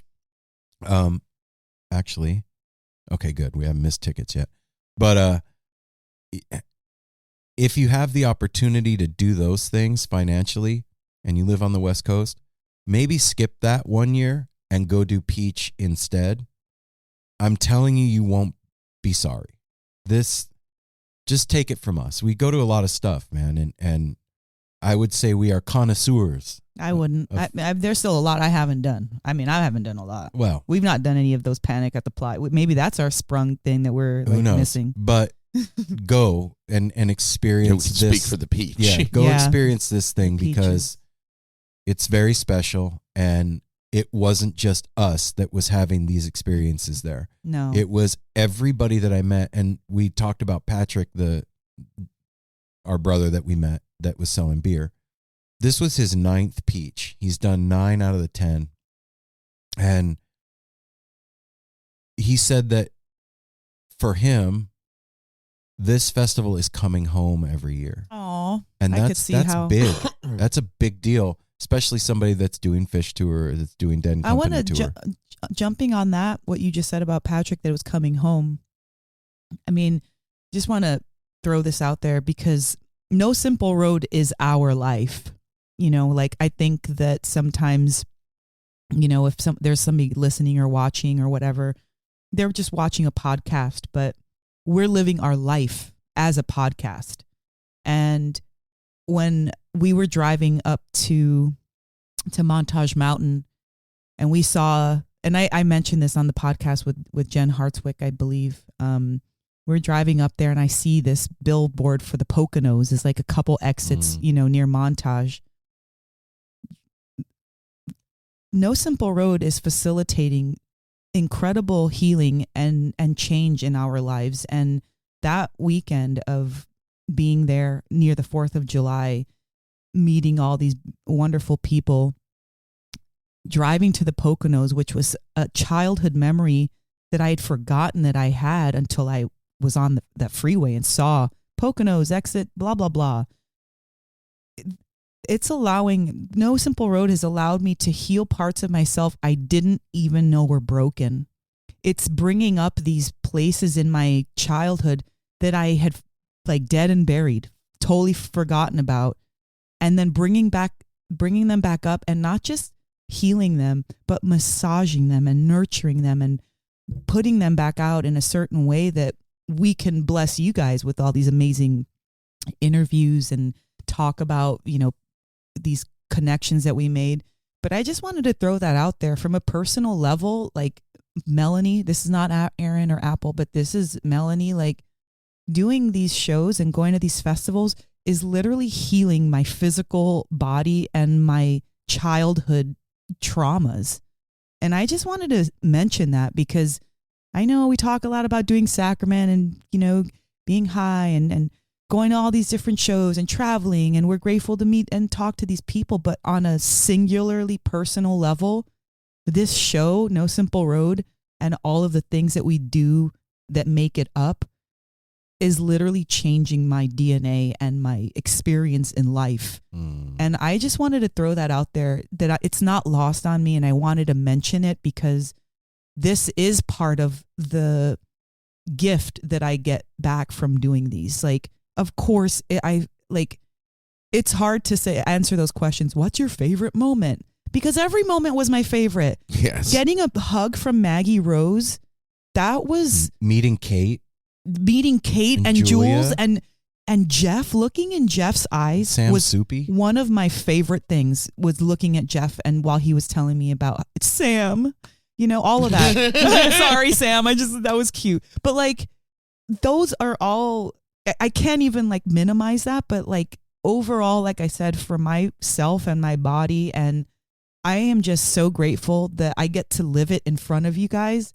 And I'm saying it on purpose because to be held accountable, or even just to know what's happening on my end through all of this. This is how it's affecting Melanie from No Simple Road. I think you definitely speak for me in a lot of that as well. This is transforming us and giving us such a quality of life. Yes. Like it is that, like that up there, that dancing. I haven't danced like that like we did Saturday night. Boogieing, brother. That was, I mean, I was breaking through at Mojo Family Fest, feeling good, but there, oh man, we danced for like 6 hours straight because we didn't stop in the half-hour breaks between bands. No, we were dancing to the music. They were playing James Brown, and we just Grateful continued Dead. dancing and talking to everybody, and it was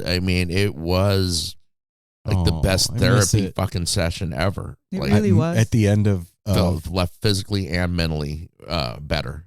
At the end of Goose, Mel was like, "How you doing, babe?" I go, "Like I feel like I just did aerobics for 6 hours." Yeah, I was like, "You did." That's how I'm feeling. Yeah. And it wouldn't be complete if I didn't mention my sweet little romance with John Aldo. Yes. That little cutie. We had the best time. John Aldo is our sponsor's son, Electric Fish Lights. Shout out EFL in Delaware. Electric Fish Lights, he brought his son, John Aldo, and we've heard of John Aldo for years, but we've never gotten to meet him. And I went up and met him on Thursday night, like second set of Billy Strings. And from the moment we connected, we were running up and down the hill, running to go to the bathroom. We got drinks. We were I was like, playing "Oh shit, games. Mel has a playmate." We're playing games, and I mean, he wouldn't leave my side, and honestly, I was fine with it. And he was actually at one point, like Aaron, when we were talking about this earlier, he was at one point, he's like kind of pushing Aaron away, like, "Oh hi, Aaron, get away from us." Every time we got together, he'd want to leave and go do something by ourselves. Let's go up there. Go on an adventure. And it was just, well, first of all, I miss my grandbaby, and it was great to have that sweet little angel heart as a stand-in. But he had his own like personality, and he wanted to do these fun things, and we just connected, and it was so fun that it brought the kid out in me, and that's what I was talking about, is all that healing part. Like, I felt like I had gotten to go to camp, and that was one of my dreams when my mom was freaking single, and she couldn't afford to send us a freaking sleepaway camp. I always wanted to do that, always, and I felt like I was in camp. Then here I am playing at camp. It was the cutest thing too, because we were like John and Amy said about him, and me and Aaron were saying, because we used to always joke, not as much now, but Mel is the Energizer Bunny. We used to say it a lot more.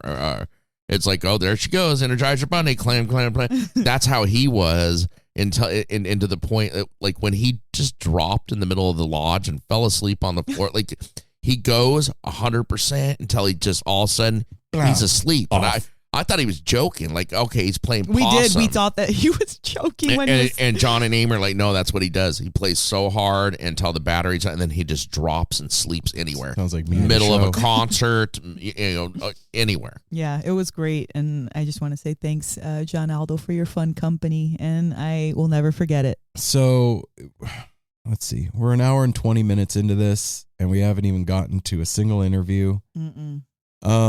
Let's do that. Let's do the Eggy interview and Dogs in a Pile and James Casey, and then we'll be back on the back end of that to say goodbye to you guys? And y'all, when you hear this James Casey interview, I want you to think about a couple things. First of all, we had been trying to get James Casey for a while. Yeah. And maybe, just the timing wasn't good because, his, sickness and all that, whatever. And we were in the interview with Dogs in a Pile, and then I look over and I see James Casey, and I wanted to cry. Immediately I just wanted to cry, but I had to, we're talking to, Jimmy, and we're having this full on conversation.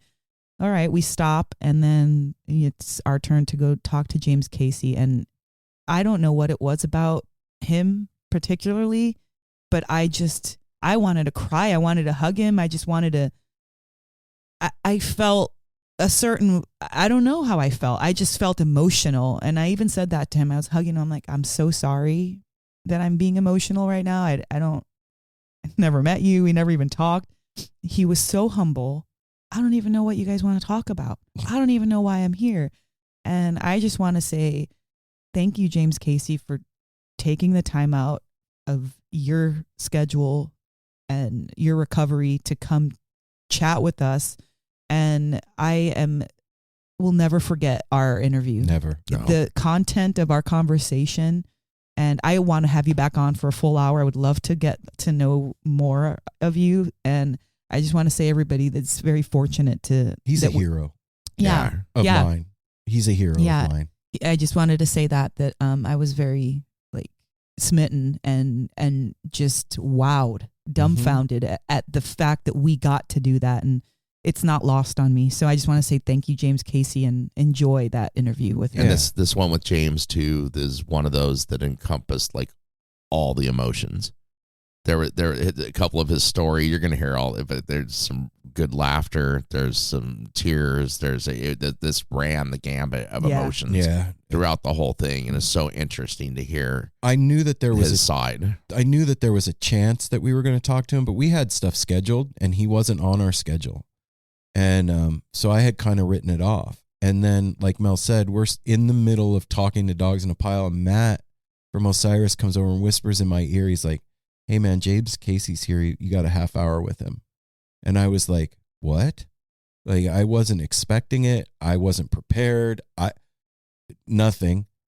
And when he sat down, he's like, I don't know what we're going to talk about. I was like, "Me either, brother. Let's go for it." And everything that you guys said. Yeah. What a I just remember him human. saying, every time I play music, it's a spiritual experience. Yeah. And I felt like that. I felt like I was having a spiritual experience when I met him. There with him. Yeah. So, all right. Thank you. Here we go. The first bit you're going to hear is our conversation with Eggy. That will lead into our talk with Dogs in a Pile. Sorry, everybody. And then on the back end is our talk with James Casey. So, yeah, I hope you guys enjoy this as much as we did and get all the feels that we got. Yeah, get the feels. So I'm not even going to do the without further ado. Here we go, guys. Just kidding. We're going to do the business first. I almost forgot. I got all excited. Follow us on Instagram and Twitter at No Simple Road. Go to www.nosimpleroad.com. Make sure you sign up for the newsletter. Get yourself some No Simple Road merch there. The merch. You can see our list of upcoming events like Northwest String Summit, Billy Strings, and Goose, and all. Summer Meltdown is not on there. Oh, yep, Summer Meltdown, that too. Also, you can get a tarot reading from Mel and I with the Grateful Dead tarot deck. We will give you a 1-hour reading. You will get a personalized playlist based on the cards that you pull. You'll get a recorded entire hour of whatever we talked about in your reading. And we'll get a chance to hang out with you for an hour. We get to meet our family and actually hear what you got to say in the flesh. It's, sort of. Cyber flesh. In the cyber flesh. That cyber sounds flesh. dirty. In the cyber flesh. It makes it funner. It doesn't sound dirty. It sounds fun. Yeah. Okay, it does. Well, yay, dirty cyber and flesh. Yeah. Dirty's fun. Dirty's fun, man. Dirty cyber flesh. All right. We just we just want you to book a tarot reading. Yeah. Also, you can go to patreon.com/No Simple Road like Julia did. Oh, Julia and Jeff. Become a patron of Wow. No Simple Road.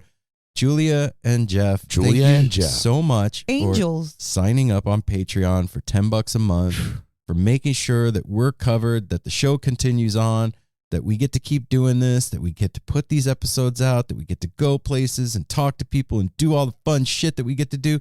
And it's because of you, and we're super fucking grateful, and we love you too more than words can tell. Thank you, thank you, thank you. You know how you always say after you talk to the musician, there's a greater appreciation for their music? Mm-hmm. I feel the same way with our listeners, and after we meet them, we already love them, but after we meet them, it's like, wow, these people are the gold of the earth. Wow, that's the people that are listening. Yeah, it I'm proud of fits. it. I'm so grateful, and I just want to say that about Julia and Jeff. Thank you so much. That JJ connection. I love you guys. Yeah. And every time we meet people, it just fits. It's like another piece. It does. It's like, oh, there's that piece that was missing. Yeah. So patreon.com/No Simple Road. If you give $20 a month, Mel will make you a personalized collage. Yeah. Check that out. Yeah. There's other goodies up there too. So go check that out. That's where you go. Patreon.com/No Simple Road. If you want to do something for the show that doesn't cost anything, you can go on Apple Podcast or whatever streaming platform you listen to the show on, but mostly it's Apple Podcast. Even if you don't listen on Apple Podcast, I want to keep saying Apple Podcast so that you keep. This is fun to say. So that you go over there on Apple Podcast and you put in a review for us. Like, yeah, hit that 5-star. And we got a new review this week, and we're gonna break character here. Usually me and Mel read them, but this one is kind of personal. This is for Aaron. Yeah, you're gonna read this one. Okay. And thank you so much, what is it? Corn Muffin 778. 778. Wow. First review since May 16th. Don't be sad, Aaron. I've been binging the old episodes for the past few weeks and love listening to you guys. I'll be jumping on the Patreon bus soon. Promise. From one Portland head to another, keep up the good work, you guys. Well, Corn Muffin 778, I just want you to know, seriously, that was fucking rad. Yeah. Thank you. I feel better. I feel all better and warm and fuzzy inside. And, he looks better. He's smiling. He A little really bit more is. color. Yeah. A little bit more color back to him. Yeah. you know what? Seriously, like, Thank you for making my man happy. Corn Muffin 778. That's cute. Well, look, not that like I have to have reviews coming in every week, but I know that people are listening to the show because I could see the numbers, right? And then like a couple of months goes by and like nobody, just kind of bummed me out, man. Yeah. And Corn Muffin 778 just made me smile. Made him happy. And I love corn muffins. Yeah, corn muffins is a big thing around here. So yeah, thanks a lot. Appreciate it.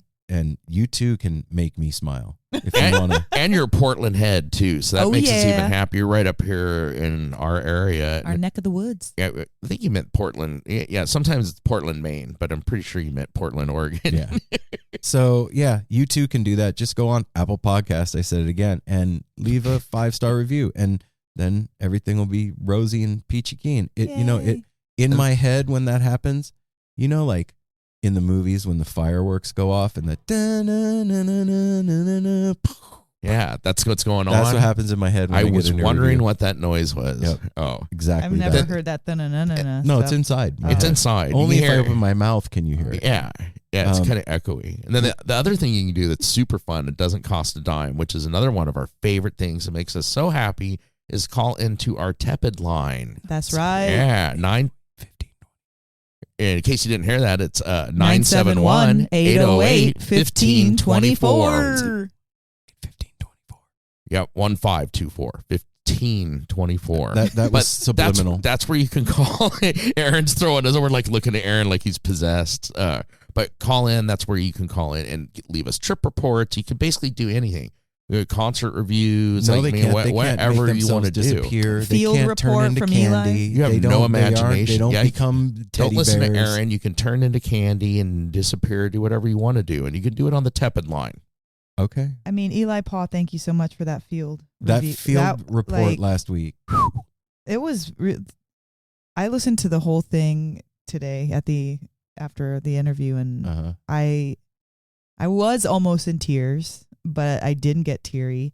I got really excited and grateful and proud, and you will bet your butt that I will give Darwin a little smack on the ass for you. I'm going to record it and I'm going to put it on the NSR, and it's going to say at Eli Paw. Yeah. So I'm going to do that for you, Eli, because we love you, man, and we do appreciate you. And the time that you took to put a half an hour of stuff together, and the sound effects and all that. And you're rolling with the dope crew, man. Yeah. There's a lot of laughter happening. Well, and you were saying that we have given you an opportunity to have a new creative outlet or a new, an unsung talent. I'm grateful for that. Well, it's definitely singing now. Absolutely. One of the things that I loved listening back to that, if you guys don't know what we're talking about, Eli Paw sent us a 25-minute field report from Fish. It is at the end of the Tom Hamilton episode. So if you didn't hear it, you can go back and listen to it there. Anyway, when I hear us recorded back, like playback sometimes, and I'm laughing, I sound fucking crazy. Diabolical. It's out of my mind.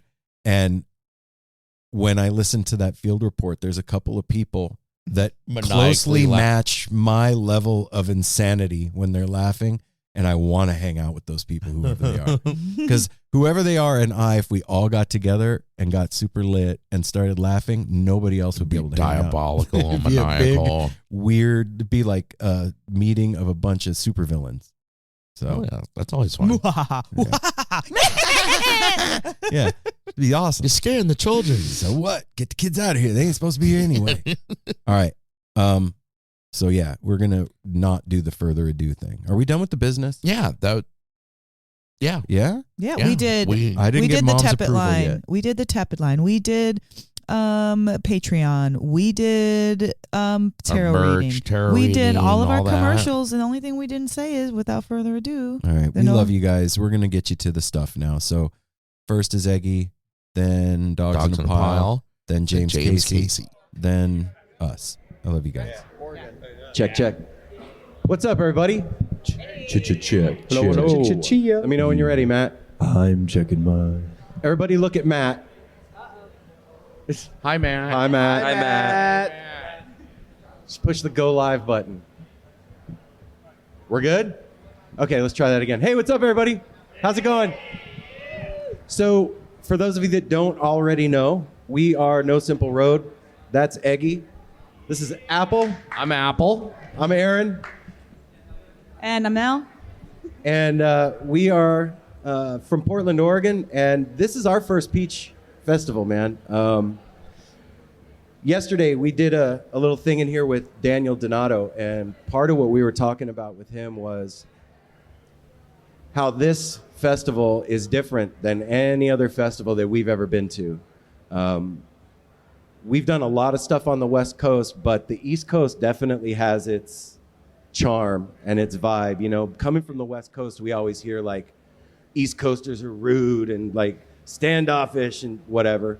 And we have had the exact opposite experience out here. Like, this has been the coolest experience at Peach. And I just wanted to start off with saying thanks to all of you for welcoming us to the East Coast and taking us in and taking care of us and letting us do this, sit in front of you and talk. We appreciate it, man, a lot. We're glad to have you out here. Yeah, man. Thank you so much. I should say the only thing I said like yesterday, you all drive a little more aggressively out here, but once you get out of the car, you're the nicest people. We could introduce you to some pretty rude people. Yeah, not everyone is like I us. got a Rolodex. So one of the rad things about Peach, at least like from my perspective, living on the West Coast, is this festival seems to be more than others a springboard for talent. When bands play Peach, something happens afterwards sometimes. You know, Goose is a great example of that, the 2019, and then now Goose. But I just wanted to talk to you guys a little bit about your experience of playing this festival. I know you got, Donnie, you told me this is your second one. And That's right. how does this compare to you guys to playing other festivals around the country? And how is it different? Well, we were actually kind of talking about that earlier today. That, you know, I think with Peach, something that's really special that they do is I feel like they invest their time into checking out all the bands and the music, and really empower their artists. And so I think that the Springboard, I give a lot of that credit to Peach, especially. We started on the Grove stage last year, and such a trip to have played the main stage and the Mushroom stage yesterday, and Peach gave us that opportunity. It's certainly everybody coming out and supporting us. Last year, first set of the weekend through the rain and showed up for us. That's such a special feeling that we'll remember forever. But I think Peach was able to see that, and so I think that they really care about their artists and really care about giving them that opportunity, and not just being the you got to prove yourself to make it here, but let's prove something together, and that's that family spirit that I'm talking about that we've been feeling. Like yesterday, I don't know who it was it you or Daniel that asked me, like, so what's your take on everything so far? And I was like, I can't really put it into words yet. Like it's, and I don't want to be too cheesy or heady about it, but like it's kind of ephemeral and weird. Like, okay, thanks, Apple. It's the Grateful Dead created something really wonderful in that the community that grew up around the band was magic.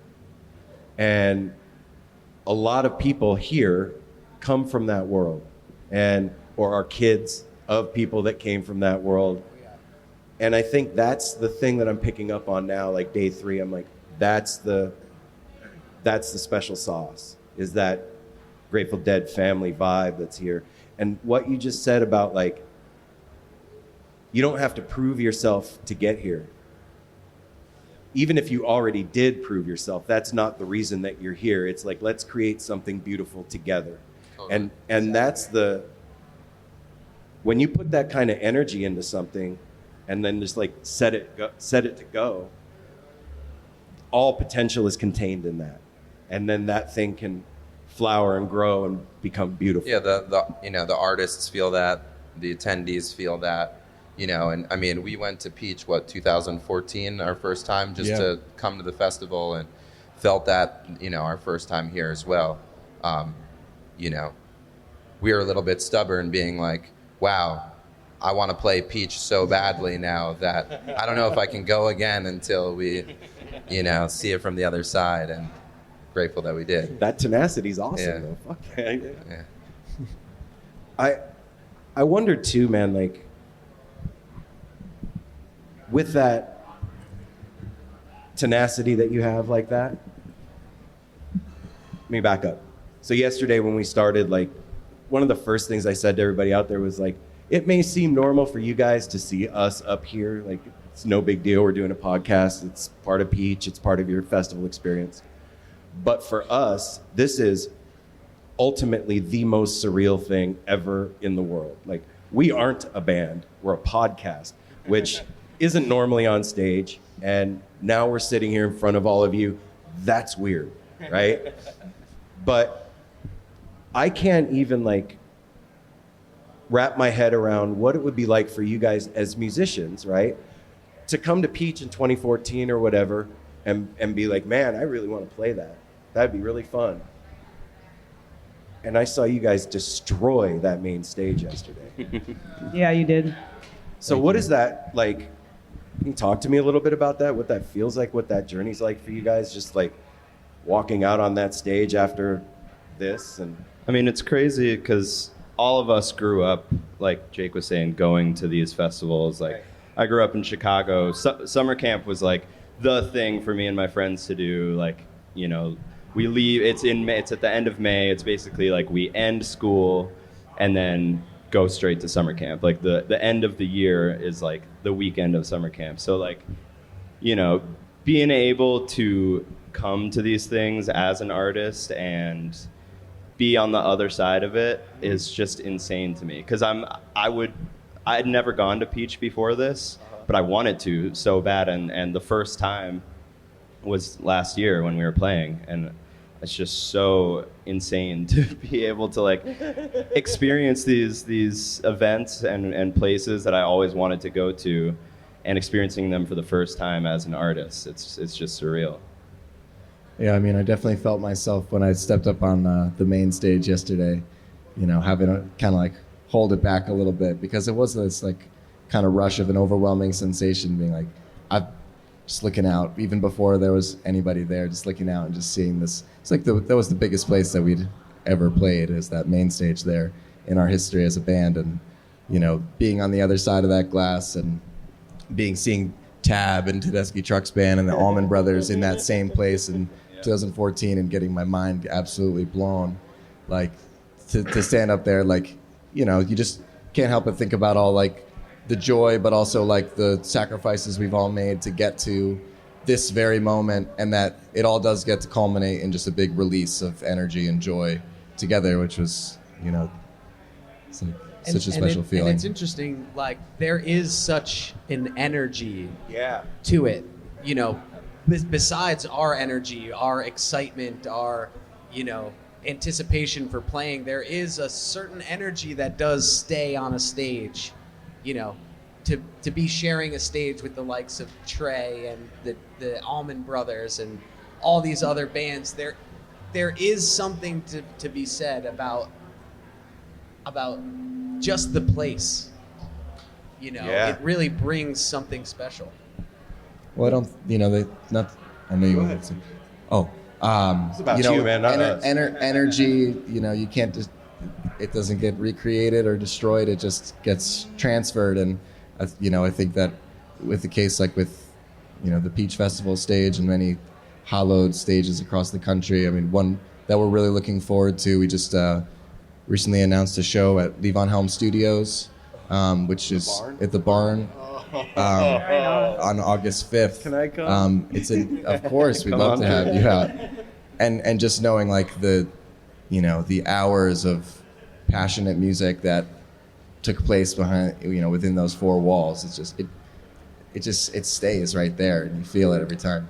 Yeah, and, you know, one other thing, you know, just about walking out yesterday, it's like, you know, so many new faces, as well as people, you know, my now fiance I met 8 years ago at a small bar, and seeing her out in the crowd, and seeing my parents, who I'm so fortunate that they come and support all these things, and it, you know, seeing those fans that were in the room when there was 3 people there, you know, and then alongside all of these new faces that we're just so fortunate to meet, it's a heavy and incredibly empowering feeling to just go through, you know, there's so many people that we feel like we're going through this with, and it's a shared journey, and, you know, everyone that comes along on that journey with us just makes it so much more special. You know, that it's a huge point that you just made about people coming along the journey with you. Like I said, we're from the West Coast, so we hadn't seen you guys. I hadn't heard of you. And when I started seeing you come through the algorithm on Instagram, I got swept up in that thing, man. Like, for real. I was instantly rooting for you guys, because there's a lot of bands out there, right? And I like to think that over 30 plus years of, like, being a part of this community and being a fan of the music, I've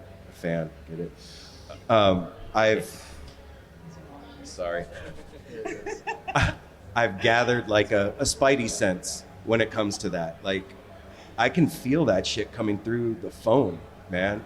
And that's not common. That's not every band that you scroll by. And I got swept up in that thing. And it's real. That's real. And I don't think there's anything wrong with owning that and, like, stepping into that power and pushing that forward with everything you guys got, because there's a wave behind you, man. And when you guys took that stage yesterday, it was like, that's right. That's right. Thank you. Yeah. Thank you, man. I just want to say the one thing. When a lot of you may have too, like he said, being from the West Coast, we didn't really know you guys and stuff. But then all of a sudden, like Nugs.net, Nugs TV, all of a sudden you guys were just on there all the time. And I go to Nugs all the time to watch the shows and everything. And it was like, Eggy, who are these guys? And next thing you know, you guys became, part of the soundtrack to our life. We're listening to you all the time. We're having get-togethers at the house with you on in the background. We're partying and stuff. The other thing I wanted to say, which I was talking to you two yesterday when we saw you for a minute, is a lot of bands you see up there on stage, and like if you're taking photographs, you got to wait for that moment when they're rocking out and they like have the rock face, like the Trey face and stuff like that. These guys, all four of them, were over there taking photos, and you could just click, click, click, click. Every single one of them, they were just killing it and giving it like 110%. Like just, like I had to pull that out. He disagrees with 110%, but that's a little bit extra effort. You guys killed it yesterday, and we admire that so much about you guys.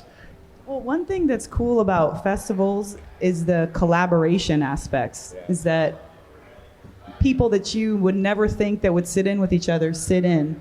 So what are some of the sit-ins that you look forward to or that you have seen that just blew your mind? Any festival. Well, honestly, the first thing that comes to mind when you think about sit-ins, last night we had Daniel Donato come play with us. And I mean, that was an incredible experience. It was cool. We had been chumming around with him on Instagram for a long time and become kind of internet pen pals, I guess. Yeah, right. And it was really cool getting to meet him and play with him simultaneously. On the same day. Yeah, it was almost like we got to know him while playing. Oh, wow. We had through the vibe, through the music. Because after we played, we were talking to each other like different people. Like it's like we had these huge wealth of experiences condensed into 15 minutes or whatever on stage. And it's really, that's one of the things that's really powerful about a sit-in when everyone is bringing that 110%. I'm gonna let it slide. Speech. That 100-ish%. It really is like a conversation. It really is like getting to know somebody. It's almost more so than talking with them. And it's cool for us because, bringing that new person into the musical conversation totally changes the way that we kind of adapt, and it brings new things out of us that, sometimes those little things that happen in those 10, 15, 20 minutes of playing with somebody, it'll be a lasting musical thing for us that starts to trickle into some of our sound and maybe for him. And it's just a cool way to just, like Mike said, instantly kind of just throw yourself in a very personal experience with somebody, right. And very vulnerable, especially with improvised music. It's like, hey, we've gone there together, but we haven't gone there with you, but let's do this and see what happens. It's a lot of fun. That's awesome. He's out there right now. He's out there right now. And yesterday he was right here with us. And it's kind of the same thing when we first met Daniel. He was young, very young, and seeing him go on his journey on the way up and seeing him sit in with the Kitchen Dwellers yesterday. Oh my God. Did any of you catch that? Yeah, we were right there. Yeah. Dude. Oh. I was like stone cold sober out in the audience taking pictures, and I saw him come up and like they start playing. I'm like, this is gonna be good. And I'm just like bawling while he's playing, like that full body chill. Yeah. And we just can't hold it in. I'm crying. And that's what I wanted to ask you guys about too, because you were saying about like those surreal experiences earlier about like stepping on stage. What about like, I know like when you get emotional like that, you want to cry, but you guys have to play music. We've definitely cried while playing music. Really? For sure. Oh yeah, absolutely. I mean, for us, not to make it a big and heavy thing, but, in the same way that you're saying a room, stage can have this lasting energy, same thing with friendships and relationships with loved ones. And, I know Donnie spoke with you guys before. Our band is named after our friend Edward. His childhood name was Eggy, and never knew why we named the band that. We were kind of just messing with him and stuff, and you know, about 4 or 5 years ago, Edward passed away, and you know, just carrying his spirit, we had to, you know, we played like a memorial show for him like a week after he had passed, and certainly had our fair shares of cries during that, but certainly celebratory. You know, I cried walking out on stage yesterday. Just, you know, you got to hold it in. But I think a lot of what our music is about is sharing our full self with everybody, and making ourselves vulnerable. And, you know, I can't find my truth if I can't, you know, I can't be honest with you guys if I can't find that truth within myself. And so if tears or laughter, or, you know, the full spectrum of emotion is what we try and encapsulate within our music. And so you can't shy yourself off to those very real feelings. You know? That's something that I think about this community of people, is that authenticity is picked up on, and maybe that's the wave that I'm talking about that I felt when I saw you guys. And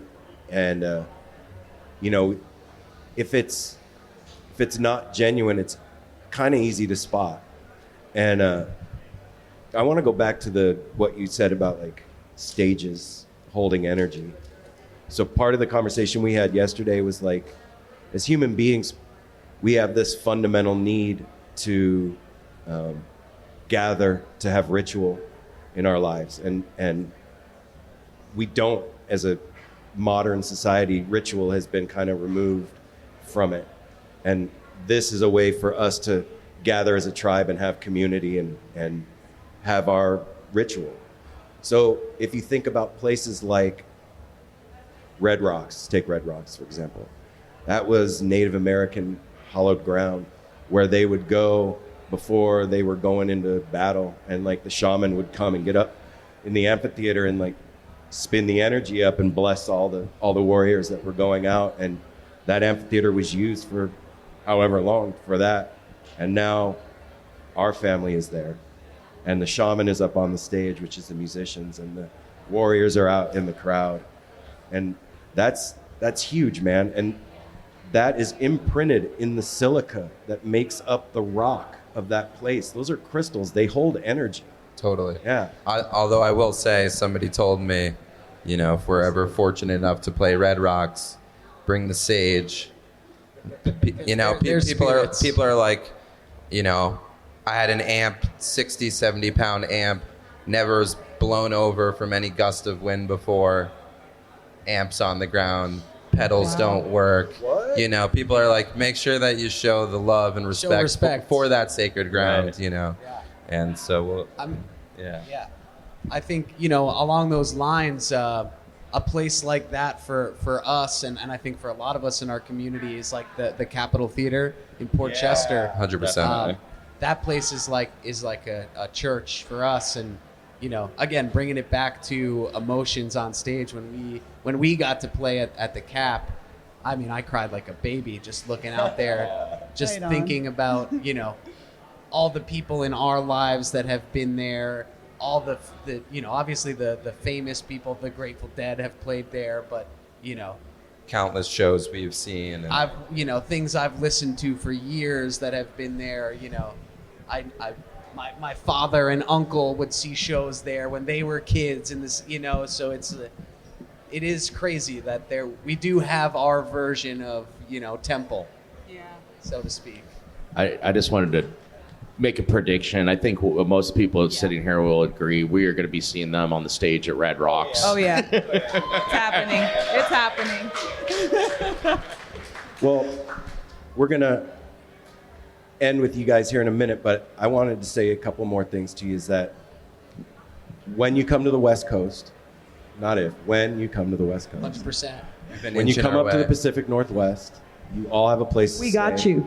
Thank you. Thank you so much. And it won't be 40 minutes away. Right? And it's going to sound weird, but whatever, I don't care. Like, I turned 50 last year. And I didn't think that I was going to make it. Like, if you would have known me in my 20s, you would have been like, that guy's going to be dead by the time he's 25. And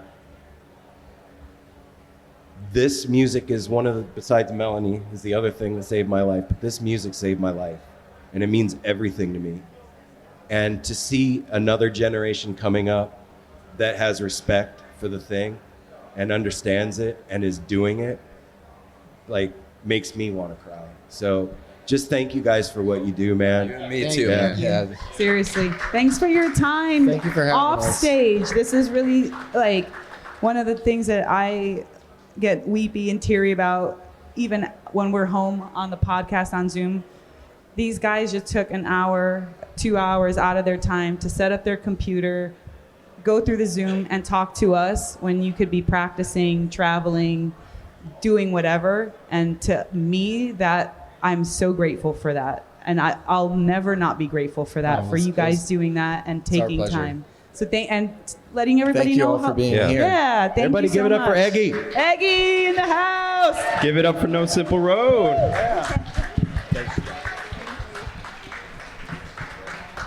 So we're going to keep with the theme and bring up another next generation.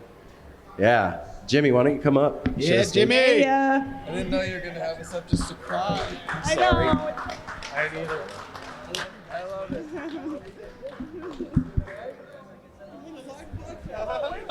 Mel just asked me to send Jimmy a song. I'm like, we're doing a live podcast right now. Play it on the speaker right here. Okay. Yeah. So what are your thoughts?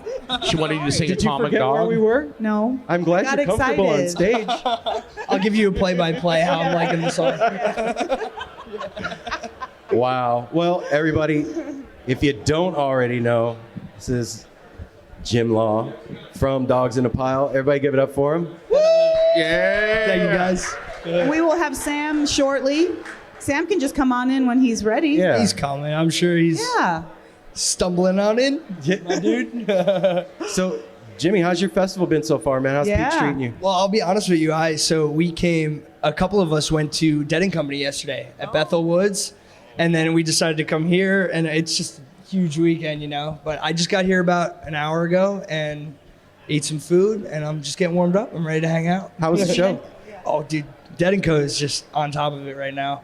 Jay Lane was on Agreed. drums, and it's just different, you know, but wow, are they tight.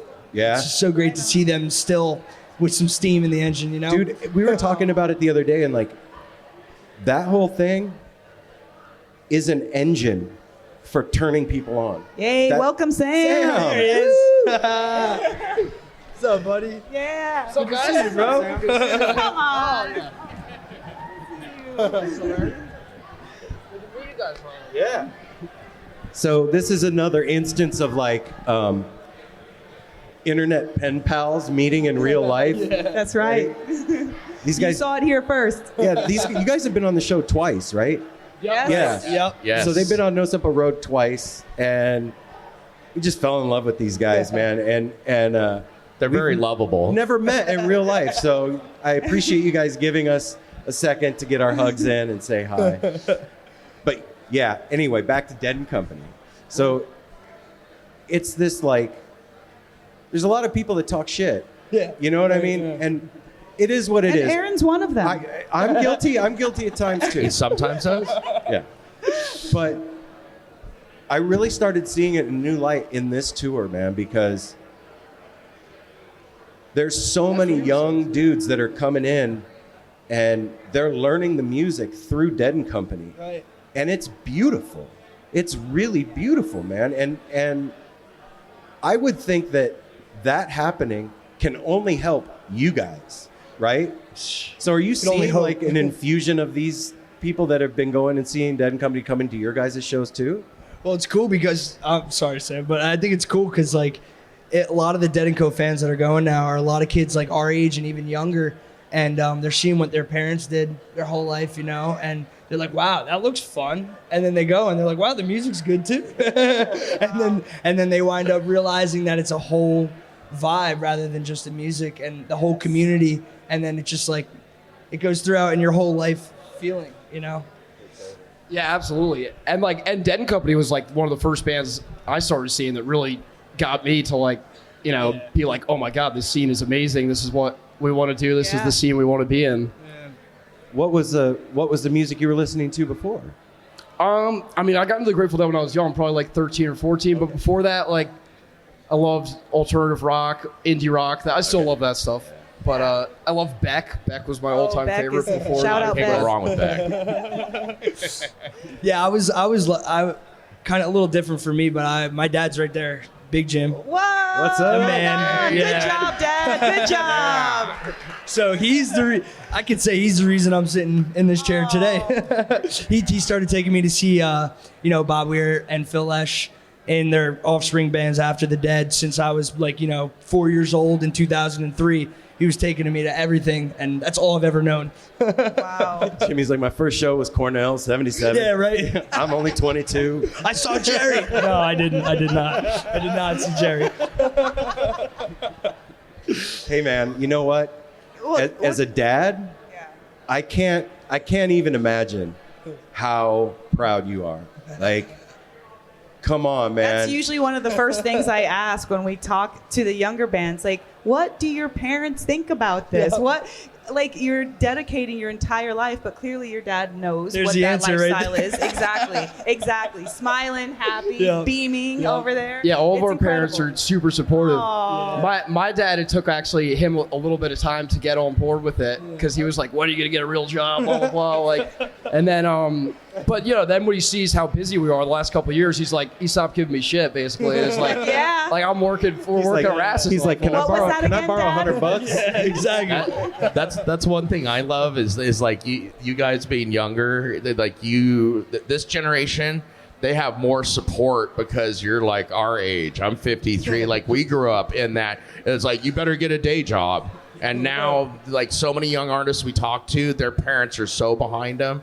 And it's more common than not to hear about, like, they took it. Man, I went to my first Dead show. We've heard a couple feel we've heard one. I can't remember who it was. I was conceived at a Dead show and stuff like that. So you guys, I mean, you really are coming into the fold in a different way with so much support and everything. Well, it's awesome. And you guys respect that. We know it when we talk to you. You respect that. You don't take it for granted. Well, there's something, too, that, I think that we learned coming up that's been instilled in you guys is that, and it's what Apple was just talking about, like when we were coming up, it was like, well, you can play guitar, but you better get a real job, or you better have something to fall back on if it doesn't work out.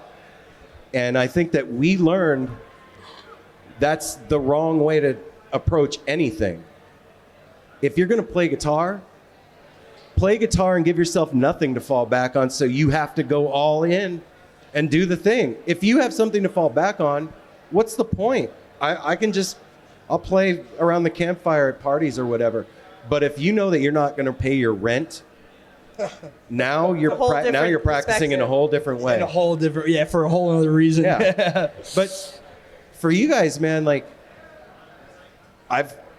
we've been witness to your arc. Yeah, we have.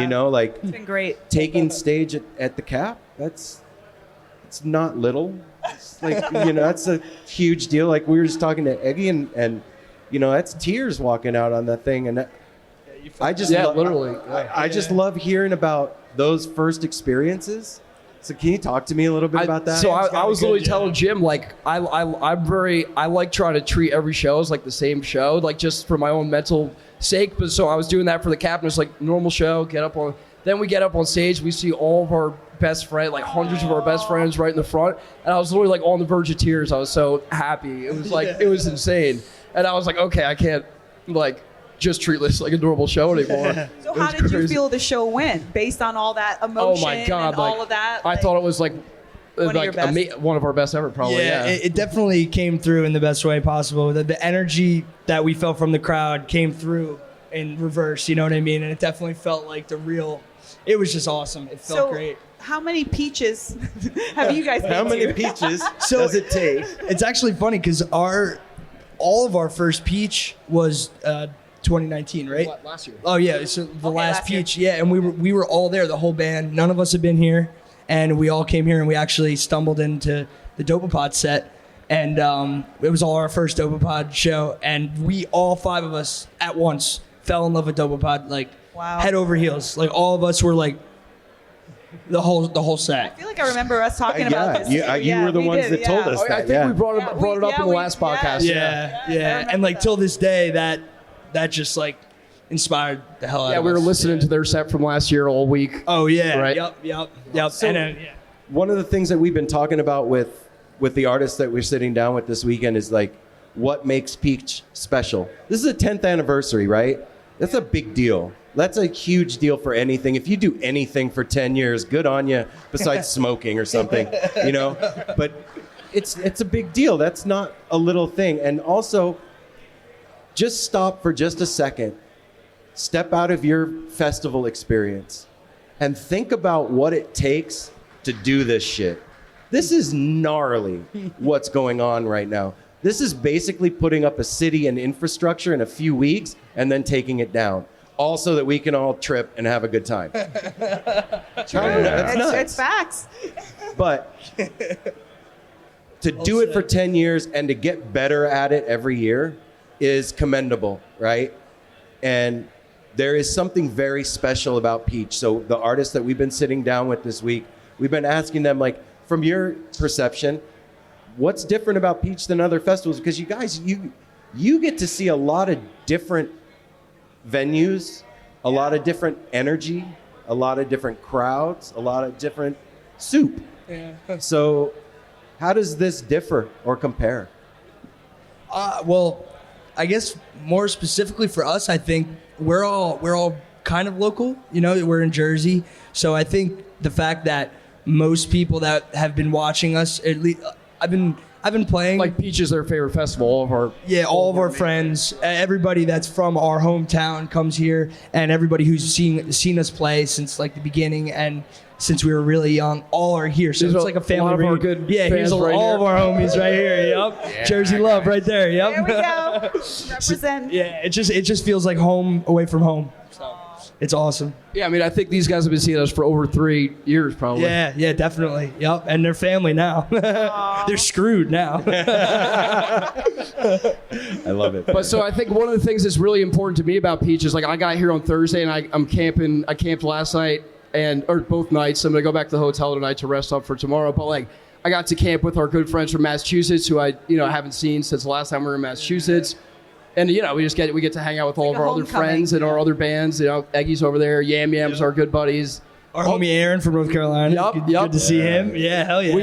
We did a March Madness bracket tournament and gave away free tickets to Peach, and Aaron won them. Aaron won that. Yep. He had the best bracket in the tournament. He also has the best name. Yep. Just saying. Exactly. Yeah. So, you guys, man, it's a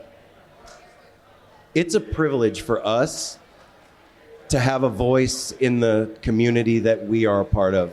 It's a huge deal for me. Like the gravity of that thing is not lost to me. I just been going to shows my whole life. I'm just a dude, and started a podcast with a mic clamped to a table on my porch, and now I'm like sitting here in front of all you guys talking to these cats. Like it's kind of awesome. You mean these dogs? Yeah, these dogs. I don't know how to put it into words. You follow the love, man, and good things happen, right? Yeah, that's where I'm going with it. It's like to have the younger generation coming up and to see what you guys are doing with the music. It's a sight to behold. Yeah. It's the coolest thing I have ever seen. What you guys and Eggy and others are doing right now. It's mind blowing, and it's really cool to us because when we were coming up, like we had the Dead, we had Fish, we had the Allman Brothers, we had the Beatles. You guys have that, and then to build on, right? So basically what you are creating is a new style of music. Yeah. Right? It's like a collage style of music from all of your parents and your friends and your own personal interests and older brother and sister and like this conglomeration. And to make already perfect music better? That is, think about that. Everybody freaking loves the Dead. Everyone loves it, and every time they play it, it's better. And then you guys come on with all of that and play it better again. That, to me, is not lost at all. And I just want to commend you for doing that and finding your style and your voice and shredding the heck out of the stage every time you guys are on it. I'm grateful. Yeah. I'm grateful Thank to you have guys. the music. Yeah. Thanks so much. And so grateful to be a part of the scene with all this great music. It's true. I'm gonna piggyback on that real quick and throw my admiration too and everything, because like we said, with your generation, you know, we live in a crazy world, man. And we hear a lot of people. I have some friends. There's no good new music out there. You're not looking. It's like, you know, you're not looking in the right places, and that's one of the things that we're about with our podcast. Is there's nothing more, and I'm sure everybody agrees, than finding out about a new band from a friend or Instagram, whatever it is, but discovering new music. And like when we discovered these guys, blew our frickin' minds. And then when we find out how young they are, it just gives me hope. There is hope. This is gonna live on forever. The music never stops. Yeah, I mean, there's so many great new bands here. Like we saw Eggy at summer camp a couple weeks ago. Mind blown by their set. We hadn't seen them in a year or two.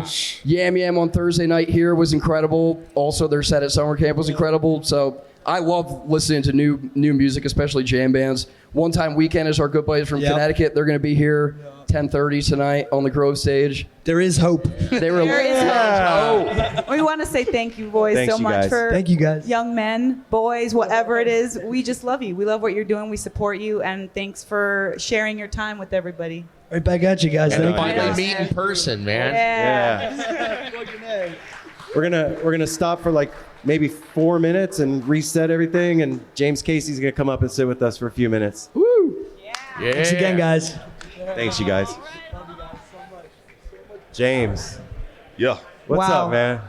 Man, it's been Welcome to No Simple Road at the Peach. Yes. First and foremost. Thank you very and much. thanks everybody, James Casey, for joining us. This is an Let's hear honor. it for him, man. It's Come a on. privilege. We are so. I want to cry right now.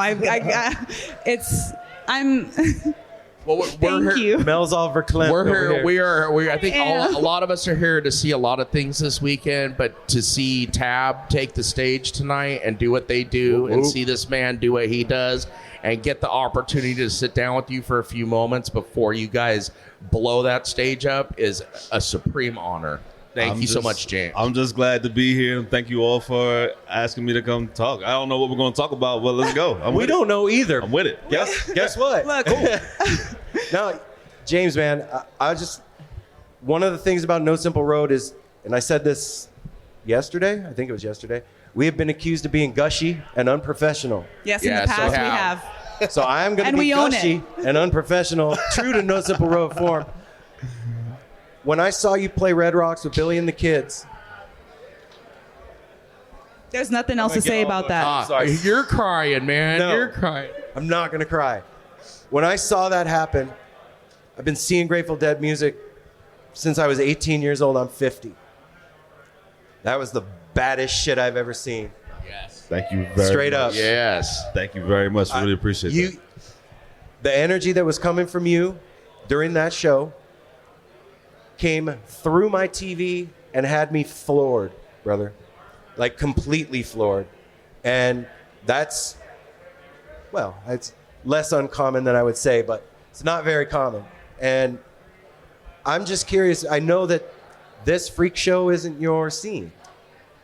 It's not. It hasn't. But I will say the love and how I've been embraced by the scene has been nothing short of like amazing and really, really impeccable. A lot of the times when so I've been in the quote unquote jam band scene, I guess, since 2010 when I started playing with Lettuce and Soul Live. Oh, okay. But it always seemed a little exclusive.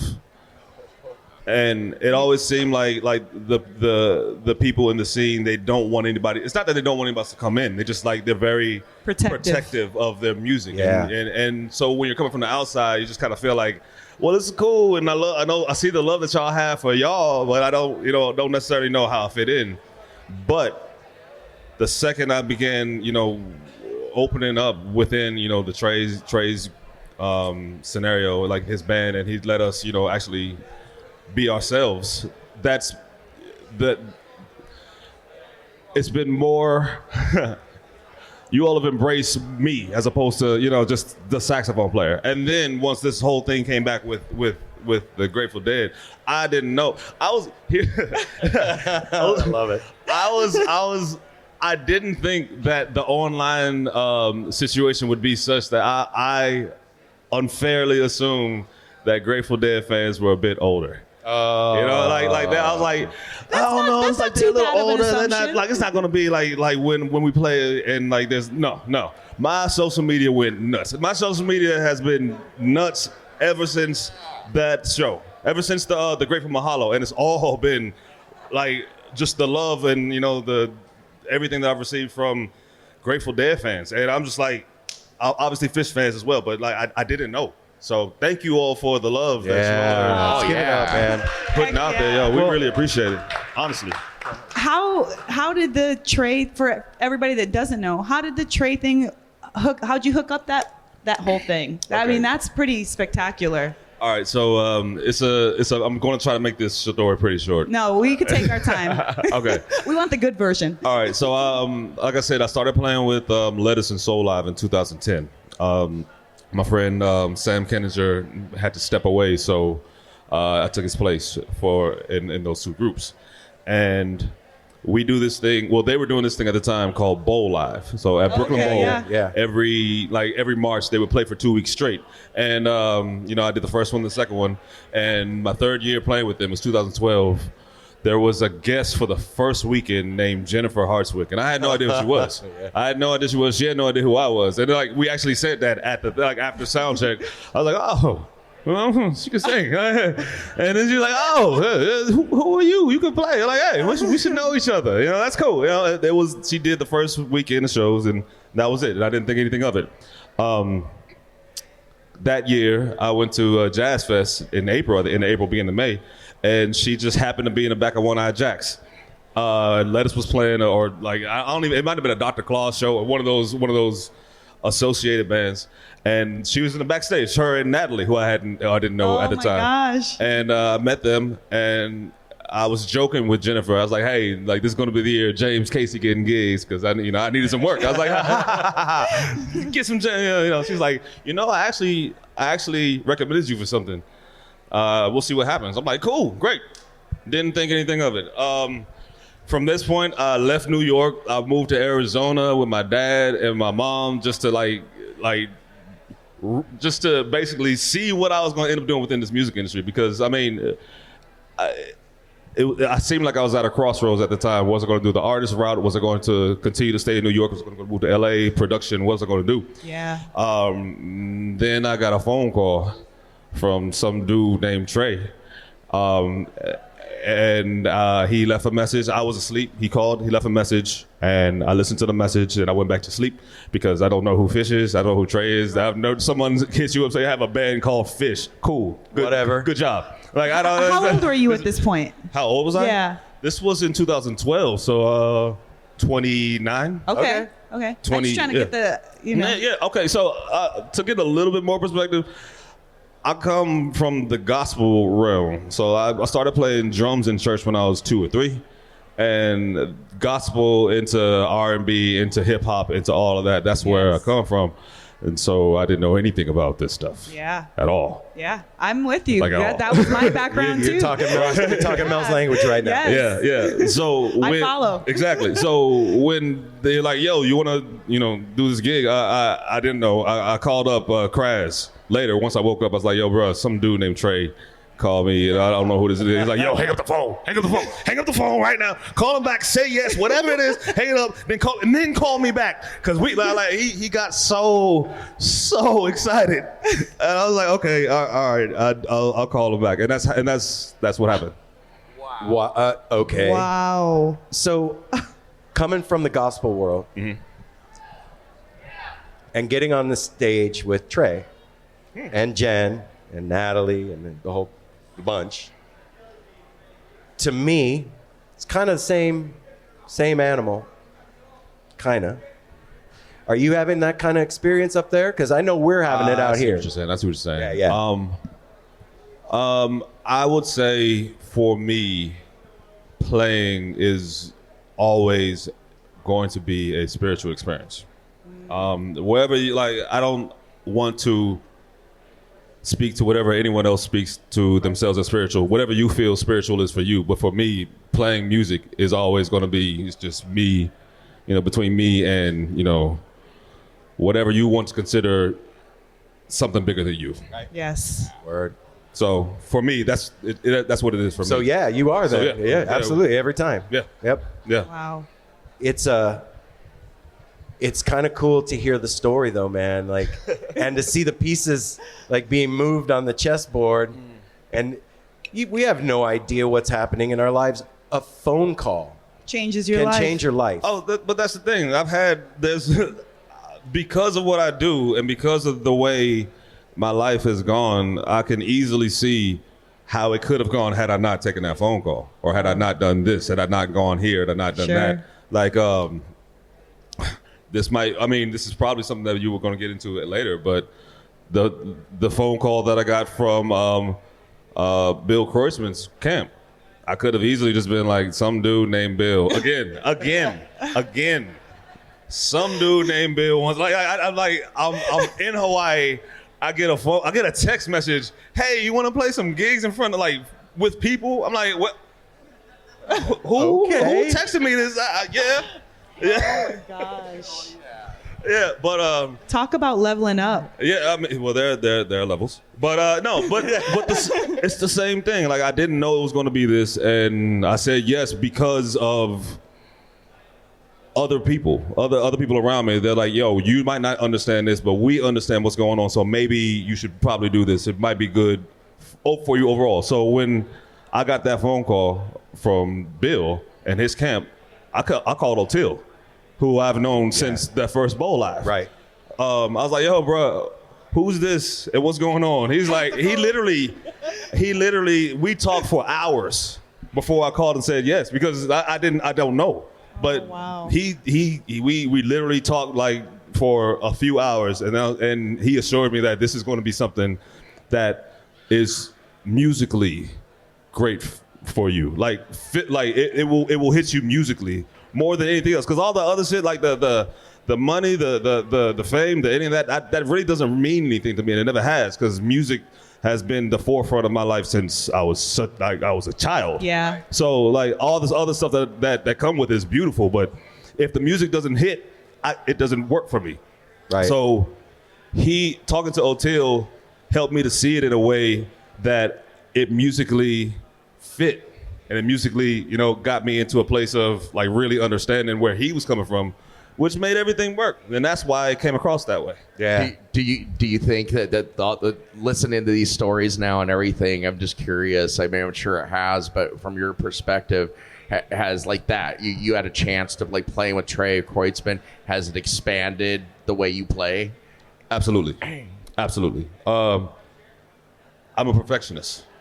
I am a perfectionist. I strive for perfection. I strive to be the greatest I can possibly be at every single thing that I do. And you know what you can't do? For 4 hours on stage playing an instrument? No, you can't be perfect. You just can't. There's no way to be perfect. Especially you can't be perfect. Yeah. Wow. No matter how on you are. 4 hours on stage, you can't be perfect. That's a marathon. Yeah, it's a marathon. That's a good perspective. Yeah, so it stops the idea of perfection and revamps the idea of excellence. Oh. For me. So I'm not trying to be perfect anymore. My goal is to be excellent in where I am right now. So my idea of what was perfect in 2012 is definitely not the same as it's going to be right now. But excellence is still excellence. You know what I'm saying? I can't, going through all the health stuff, I have to change the way I play, but that doesn't mean I won't still be as excellent as I possibly can be. That was also something that I promised myself when we sat down with you that I was going to tell you, man, that like, just thanks for being so brave and candid, being vocal, open with your health stuff, man. It's an inspiration to see, and I know that when you do stuff like that, you hope that it does something for people out there, and it in turn does something for you too. But just from me to you, thanks, man. That was super cool. Yeah, I appreciate it. The thing is,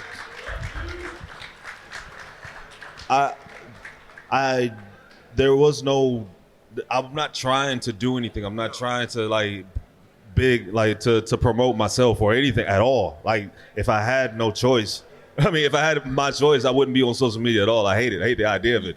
But if I can stop anybody else from going through this shit, like, this shit is terrible. This disease is curable if you get it in time. But because our insurance situation doesn't allow us to, they won't pay for it until you're 45. I'm not 45. I'm nowhere near 45. It's just what it is. So, if I can help somebody else to not have to go through this, please, I'll tell everybody. I'll tell the world how difficult it is, how shitty the being in a hospital for a week with your insides all like sprawled out over it. That sucks. But if I can tell the story in a way that'll just help somebody else to, go get checked, please. It might help you not have to go through this shit. Yeah, man. I'm with it. And it's good to see you, though, out and playing and doing your thing. And from our perspective, music's just even better. Garcia actually said it. He said, when I get up on stage, sometimes I feel like I'm playing for my life. And that comes through now, man. And not that it didn't before, but it's apparent because of the situation. You know what I'm saying? I had to change the way I play because I'm no longer the same virtuosic player that I was 2 years ago, because I've had to literally take okay, this is a little bit more candid than you all know, but I'm going through chemo right now. So it's a 2-week chemo every other week. So for 4 to 5 days out of every 2 weeks, I'm just lying in the bed. There's nothing I can do. I can't continue to improve. I can't continue. So basically what I'm doing is every 2 weeks, I'm trying to get back to being where I'm okay. Up your baseline. Yeah. The goal is to get back to the baseline. So hopefully, what's today? Today is Saturday? Yeah, Saturday. So I got to play tonight. I'm playing on Monday. And then I start back up on Tuesday. Wow. You're a warrior, man. That's for real. No, look. Whether you want to be or not, realize it or not, especially in this scene, your vulnerability in your playing and then in your personal life, this is why you're feeling the love. Allowing everybody to see who you are, what you are, that is why we come back. That's why we cheer. That's why we're screaming your name and wanting you to do better and go, because your life is spread out in front of us, and we're we want to preserve that life. So we're giving that love and that energy for you to get better. Come on, let's do it. I hear what you're saying about social, right? I have the same sentiments about social media too, but there's a flip side to everything, right? The yin and the yang, and the beautiful positive side of social media is exactly what's happening right now. We didn't know you from anyone in the world, and then you dropped into our world, and now we get to do this in front of everybody. And make no mistake, this will bless somebody. This talk, this experience, they're going to take it back with their Peach 4-day and be like, we saw James Casey. He was talking about his stuff. I got checked. Whatever. We don't know. We don't know what can happen. No. So just the fact that you're showing up in your excellence, I just want to thank you for that. Yeah, man. And thank you. And here's one other piece of this too, man, because I know we got to go in a second, but when we started doing No Simple Road and talking to the artists that we love and admire, something started happening for the three of us where our musical experience started to change because we were now rooting for our friends. For the individual. Right? And the connection to the music and the people created something larger than it was by itself. And I wanted to bring that to the people that listen to the show because it had so fundamentally changed my experience that I was like, how can I share this with the people that are listening to what we do? And you have given us that opportunity today because I know now that the people that are in this room are going to have an even deeper experience tonight seeing Trey than they would have do otherwise. Absolutely. So just thanks for helping us spread that. I thank you all for spreading it because honestly, you all are doing, you all do a job that we can't do. This is a documentation job. Yes. You all document what we're doing, and what happens like late what's going to happen like when we're older, we're going to write a memoir and we're going to mess up and we're going to tell stories wrong and we don't remember anything, and then y'all will be like, well, it didn't really happen like that. You told us back then. Like, so we appreciate what you all do more than you know, and we check you out. We listen because I mean this informs. If you're a musician still, like if you get to the point that you're still a musician, you were a music nerd at some point. So we didn't have podcasts as kids, so like all that's information. We love this stuff. So please, like, thank you for doing what you do, and please continue to do what you're doing. Oh, thank you. Thanks, James. That's sweet. We appreciate that outlook because I've never heard it like that before from the musician side. I know that they appreciate it. They love the conversations. We have a great time, but to hear it from that perspective, it's fresh. And so thank you for that. Absolutely. I think one thing, this is the last word also, the one thing that this world needs is truth, honesty, and good music. And that's what James is all about, and that's what we're all about, man. Yeah. Absolutely. Yeah. James, thank you, man. Thank you so much. And I'm so excited to see you in person tonight for the first time. Oh, yeah? The first time in person. Yeah. Thank you so much. Absolutely. Huh? I don't know. You all know we don't have set lists. We've told y'all that there's no set list for a Trey show. I literally have no clue. He's like, what come we're on, gonna play. James, you can tell us. It's going to be a surprise to you and me and everybody else. Yeah. We're going to share a surprise together. That's what's so great Yay. about this. Yes. Everybody watching at home, thanks for watching, James man. We love Casey, you guys. everybody. Let's hear it for James Casey. Thank you.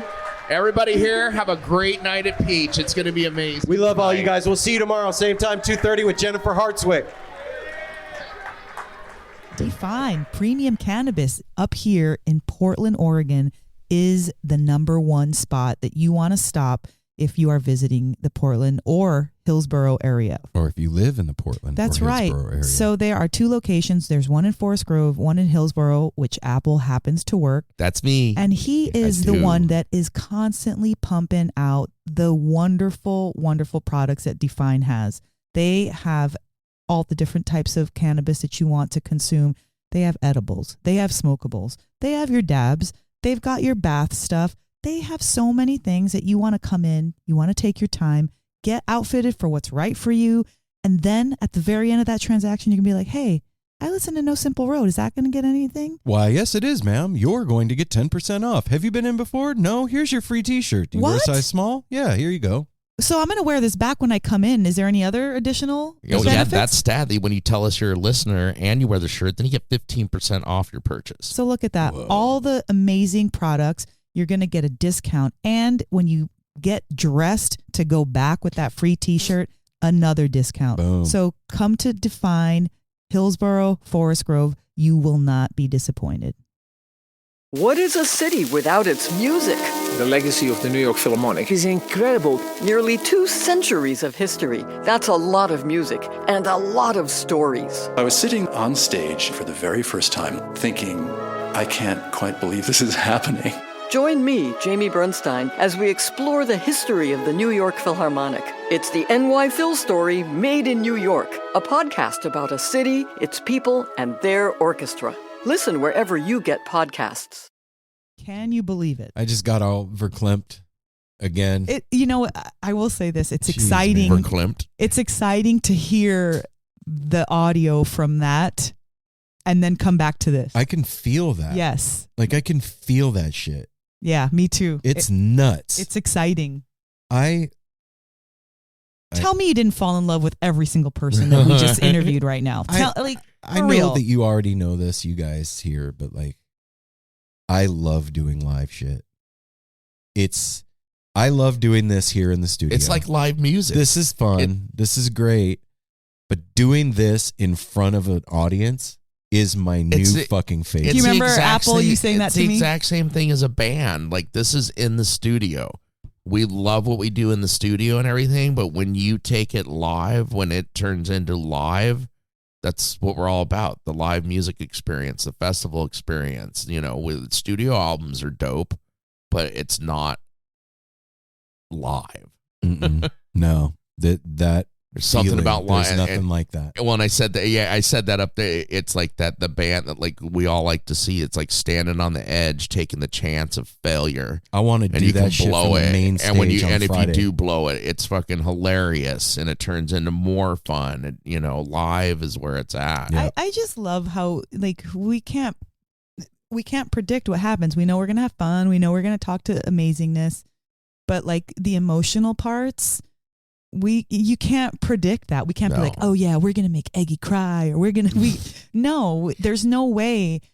Part of it is not even the conversation. It's just the shared energy that when we're next to each other, we're so stoked for each other, like to meet each other, and that build it deserves an emotional outlet, you know, like just. Yeah. Like just hugging James Casey was emotional. And I can only imagine as the crowds get bigger, the feeling will get bigger. Do you know what I'm saying? There's an energetic thing that goes on. And from a stage, more is coming back at you. Yeah. I know that it's in our future, and I can't wait. But just before we end this, because I wanted to specifically say to Jeff and Jules and Kate, I'm sorry, I don't remember your husband's name, but meeting the four of y'all and you inviting us after, it meant the world to me and to us. We just didn't get a chance. It was great. There's so much going on, but like, seriously, Jeff, your eyes are like the most beautiful sunset. Like, he's got some of the most gorgeous eyes I've ever encountered. And for them to, like, it's cool for us to know how people, I love knowing how people listen. Like, oh, I'm a truck driver, or, oh, I work from home. And, you know, and so to just to share your life with us and how we've impacted you. I just wanted to throw it in in our first installment of Peach, because that's how it got kicked off. And I'm so grateful. Sam, Soupy, Jeff, Jules, Kate, everybody Patrick and Looney. Oh, Patrick, y'all came strong, and these are the only ones I remember. We definitely had more, but like off the top. But I just wanted to spend a special shout out to y'all. Thank you so much for making our East Coast arrival feel even more like home. That is something that Peach did for No Simple Road that has never been done for us. That like, when you're doing something like this, and I said this at the beginning of the Eggy thing, like, you're not really aware of the impact that it's having on the world around you. And hearing from all of our listeners about how the show has impacted their lives has given all of us a new perspective on why, how, and what we do the show. Yeah. Like it was a reset for us. And not that we didn't take this seriously before, but like, it really made me see it in a different light and want to care for it and grow it in a really different kind of cool way. And I joke about, I want to do that shit from the main stage, but like, I'm serious. I'm not joking. That's like, I want to be able to bring the connection and experience to as many people as possible. And that's where I'm coming from. It doesn't have anything to do with like, I want to be in front of people. It has to do with wanting to spread love and connection, and as many people as possible feel the feeling that our listeners that talk to us have. If we can bring that to a bigger audience, then I'm down. Me too. Yeah. So I would say that one last thing for me too is just like we were just saying, we met so many people over 4 days. Well, it's hard to remember every encounter, but every one of them is singular, unique, fucking encouraging, just awesome. But especially because Patrick said something. We were talking one of the nights, and he was like, because we've heard this a few times by like emails, DM stuff, but Patrick, like, being right in his face, having him vocalize it and tell us. I don't remember if you guys remember. He said, "I don't know what I would have done without you guys." I remember through the lockdown, because he did. Like he said, he's got friends, but not real close. Like a lot of people don't. Well, like during the lockdown, he was alone. Yeah, friends or not. And us, we had we had us and this household the entire time through it, and we're blessed with that.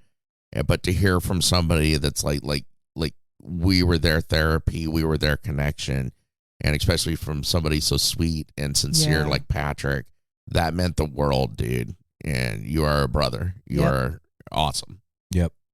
Ditto. Yep. All right, everybody. So we will be back next week with Jennifer Hartswick live from the Peach Fest, along with Maggie Rose.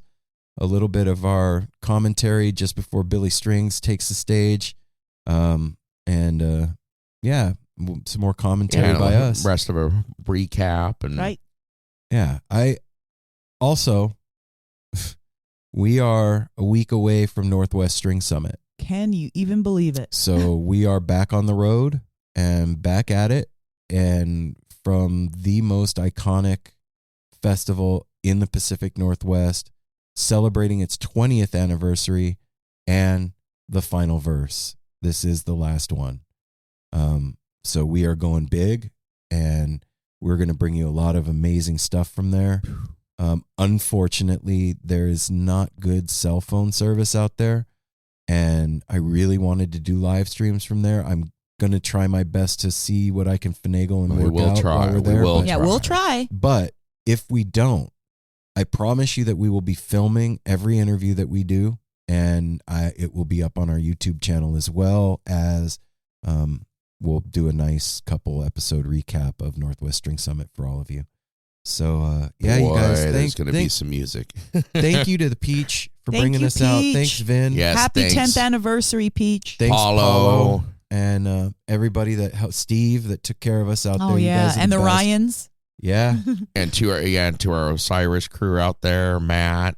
Also to that sweet little angel heart, Joy, that served us our breakfast each morning at the deli. Yeah. And what was wait, hang on. Her name was Joy. Hang on a second.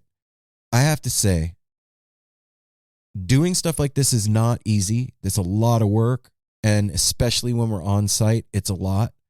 And it's usually falls on me to do the lion's share of shit when we're doing stuff like that, because I have all the contacts in my phone and all that stuff.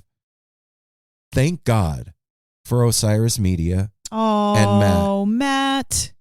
Thank God. Thank you so much for helping Aaron and us, and you were just our ace in the hole. That's what you were. You were our ace in the hole. You came strong every day, helping us, sweet, funny, like it was. And it was fun nice to boogie with them and be at a festival and see them with their hair down a little bit. Yeah. That's right. Yeah, man. But just knowing that I didn't have to do everything and Stosh. And that's Stas. That's what his name. I was forgetting his name. Stas. Our sound guy Stas out there was fucking rad, and hope to do more business with you, Stas. Yeah, hope me too. Yes. But yeah, Matt, thanks, man. Thanks for being my homie. Aww. And for running shit and keeping us on schedule and making sure that's for you, Matt. We showed up on time for calls and everything, man. You guys, you made it so much even greater than it already was. So everybody, we love you guys. We'll be back next week with more stuff and things. Take care of each other, and that feeling that you have when you're at a festival, bring it home with you and keep it as long as you can, and hydrate. Safety third. We love you guys. Peace. Peace, love, and peach. Piece of the peach. Piece of a peach? Peach of a piece. Peach of a peach? Peach pie. Peachy King. Peach festival. Peach gobbler. Peach fuzz.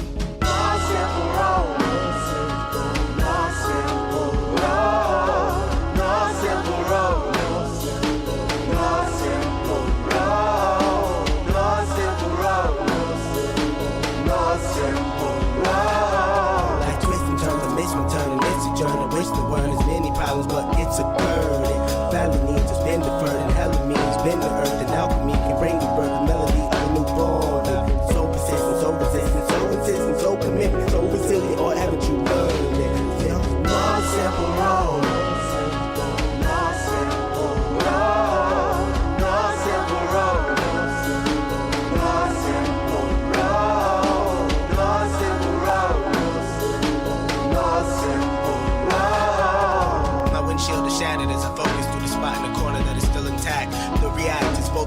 Mechanism as well as a fear. We've traveled this road before, so we may think, but it's a tad bit of strange similarities that feed an A equal A complex. The fears of your past do not equal the perplexities of the current road.